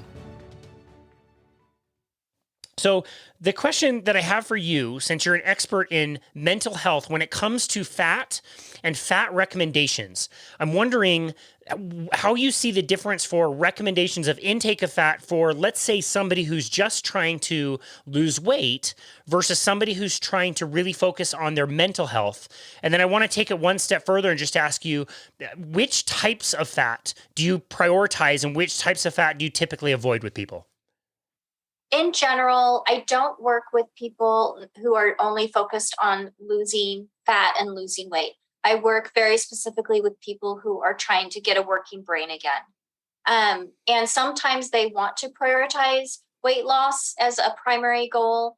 And I always tell them that's great, but let's get your brain working first. Let's have that be the first priority. And so with fat, fat is amazing for the brain as long as it is a stable fat. I am a big proponent of saturated fats. They are the most stable, and I think they make the most stable brain parts, quite frankly. And so I really push lard, and tallow is amazing. I push butter, I push ghee, I push duck fat. Those are the fats that I really encourage people to rediscover or discover for the first time and make a part of their diet. I also, MCTs, medium chain triglycerides, is part of coconut oil. That's a fine one. But when it comes to making stable brain parts, I think there is nothing like saturated fat. That's so interesting. And the first 5 or 6 fats that you listed there were all animal based. And you're right, the saturated fats, the ones that are going to be stable, you can recognize them because they're typically going to be harder at room temperature. It's why grandma always had the bacon grease on the stove, didn't need to be refrigerated, and would be totally stable. It would be good forever, and it tasted great. Yep, absolutely. Wow. So I encourage that. I encourage people to eat enough fat to fuel their brain. And what I find is that people still tend to lose weight for sure. Now, I always tell people, if you have a lot of body fat already, that once you are fat adapted and once you are able to access those stores of fat very efficiently and well, and sometimes it takes a while to do that. With the people I work with, a lot of them it takes a really long time sometimes to titrate down off psychotropic medications. And those psychotropic medications often are such that they increase blood glucose. And people who are on them can have a harder time unlocking their own body fat for fuel. And that's just a reality. And so I encourage them to eat enough fat, and to fuel their brain and to eventually get to a place where they can unlock their own body fat stores and make their own ketones for fuel. But sometimes people have stuff going on where they are having a little bit of a harder time unlocking those stores for whatever reason. We always get over it. They always get good at it. But sometimes there can be some confounding variables that make it a little hard. And I don't want them afraid of fat. Yeah, that's fantastic. I think it's interesting that the weight loss, the fat loss, we all know, if we've been in this world for a while, it is expected. We expect it to happen at some level when we might not even focus on that as the beginning thing. We just know this is going to happen. I think that's such a powerful argument for how this is. And I'm listening to you say, don't fear fat. We should eat a lot of saturated fat. So Nicole, are you just trading in all the brain issues that you deal with heart attacks on the back end? I do not believe that is the case at all.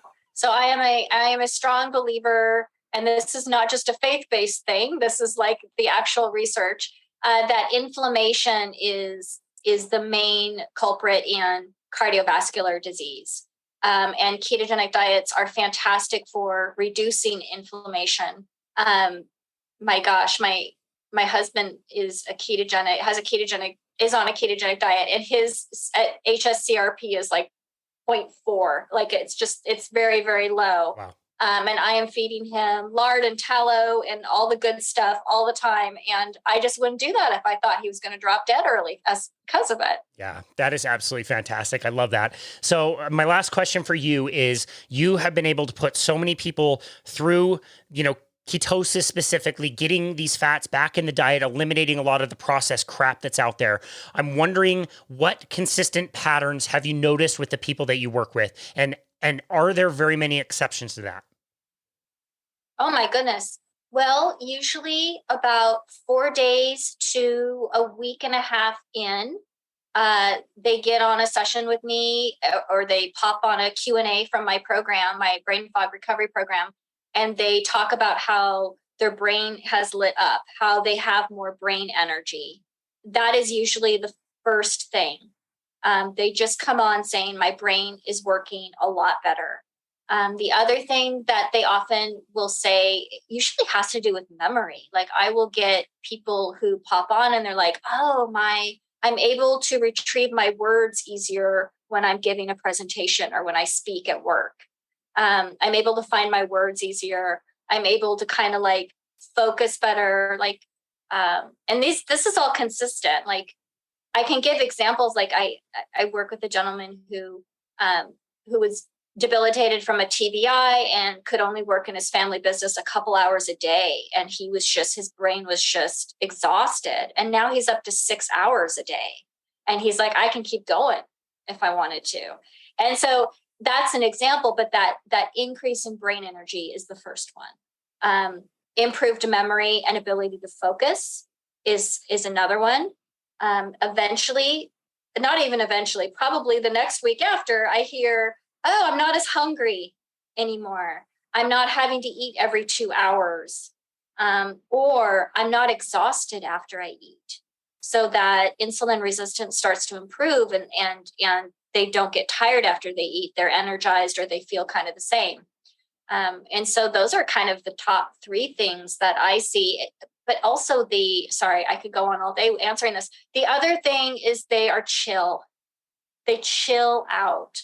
And I know exactly what that is. That's the upregulation of the GABA that we see with ketogenic diets, and the reduction in excitatory glutamate, neurotoxic levels of glutamate that came from before. So they got more GABA. They got more chill. They got more, I got this. They're less overwhelmed by the little things. Unloading the dishwasher is not a horrible thing anymore. It's like they just go and do it. Yeah. That's what I see. Wow, that's amazing. I wanted to really include that because of the same reasons that I came to low carbohydrate. It's like I'm told as a nutrition coach and a personal trainer to tell everybody the standard advice and the vegetables and the grains and the meals and the snacks and the meal prep. And when I'm doing something that's never working, and all of a sudden I find something that I cannot really find people that this doesn't work for on multiple levels. And I still cover my bases and say like, oh, it's not everybody that needs to do this, but it's like, we're having a tough time finding anybody who's not noticing some benefit, and the benefits are so consistent. And I've noticed a lot of the same things. So I really appreciate that answer. Nicole Laurent, I just had an amazing conversation with you talking all about brain fog, which is amazing. We're going to put that on Boundless Body. For people that want to learn more about your work and about brain fog, where do you want people to go to find you? Well, they should probably check out mentalhealthketo.com. There's a link to the brain fog recovery program where they can apply for enrollment. It's an application only process. And because we want to make sure you're a good fit and all that good stuff. And there's limited availability at the moment, but that should get better in terms of my capacity to see more people in a group setting. And so, go to mentalhealthketo.com. That's awesome. Come say hi to me. Okay, that sounds great. We will make sure to link that. Nicole, thank you so very much for this exclusive content. You're welcome. Thanks for having me. Absolutely. Well, that was quite the deep dive into the topic of fat.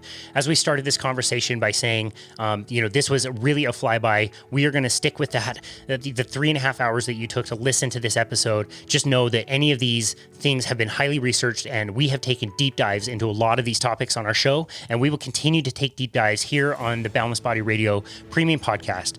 Really just want to reiterate, all of these people have personal stories of being trained in a certain way, telling people that saturated fat fat is bad, telling people that they need to eat lots of grains, lots of fruits, lots of vegetables, having personal stories of health struggles, and not really helping all the people that they're giving this advice to.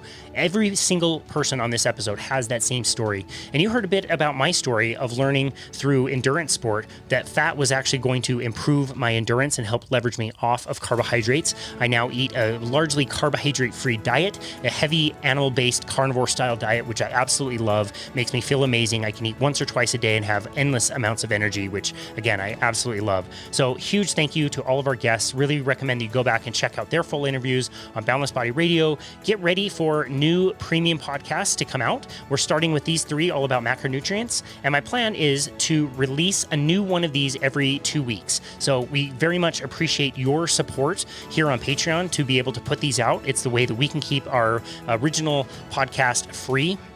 And we're going to continue to do that. So thank you again for supporting us. We really appreciate it. Look forward to more of these, and don't be afraid to drop us a line. Email us at train, TRAIN, at myboundlessbody. If you have suggestions or ideas for future episodes, we will absolutely entertain those. And thank you so much for joining us on this episode of the Boundless Body Radio Premium Podcast.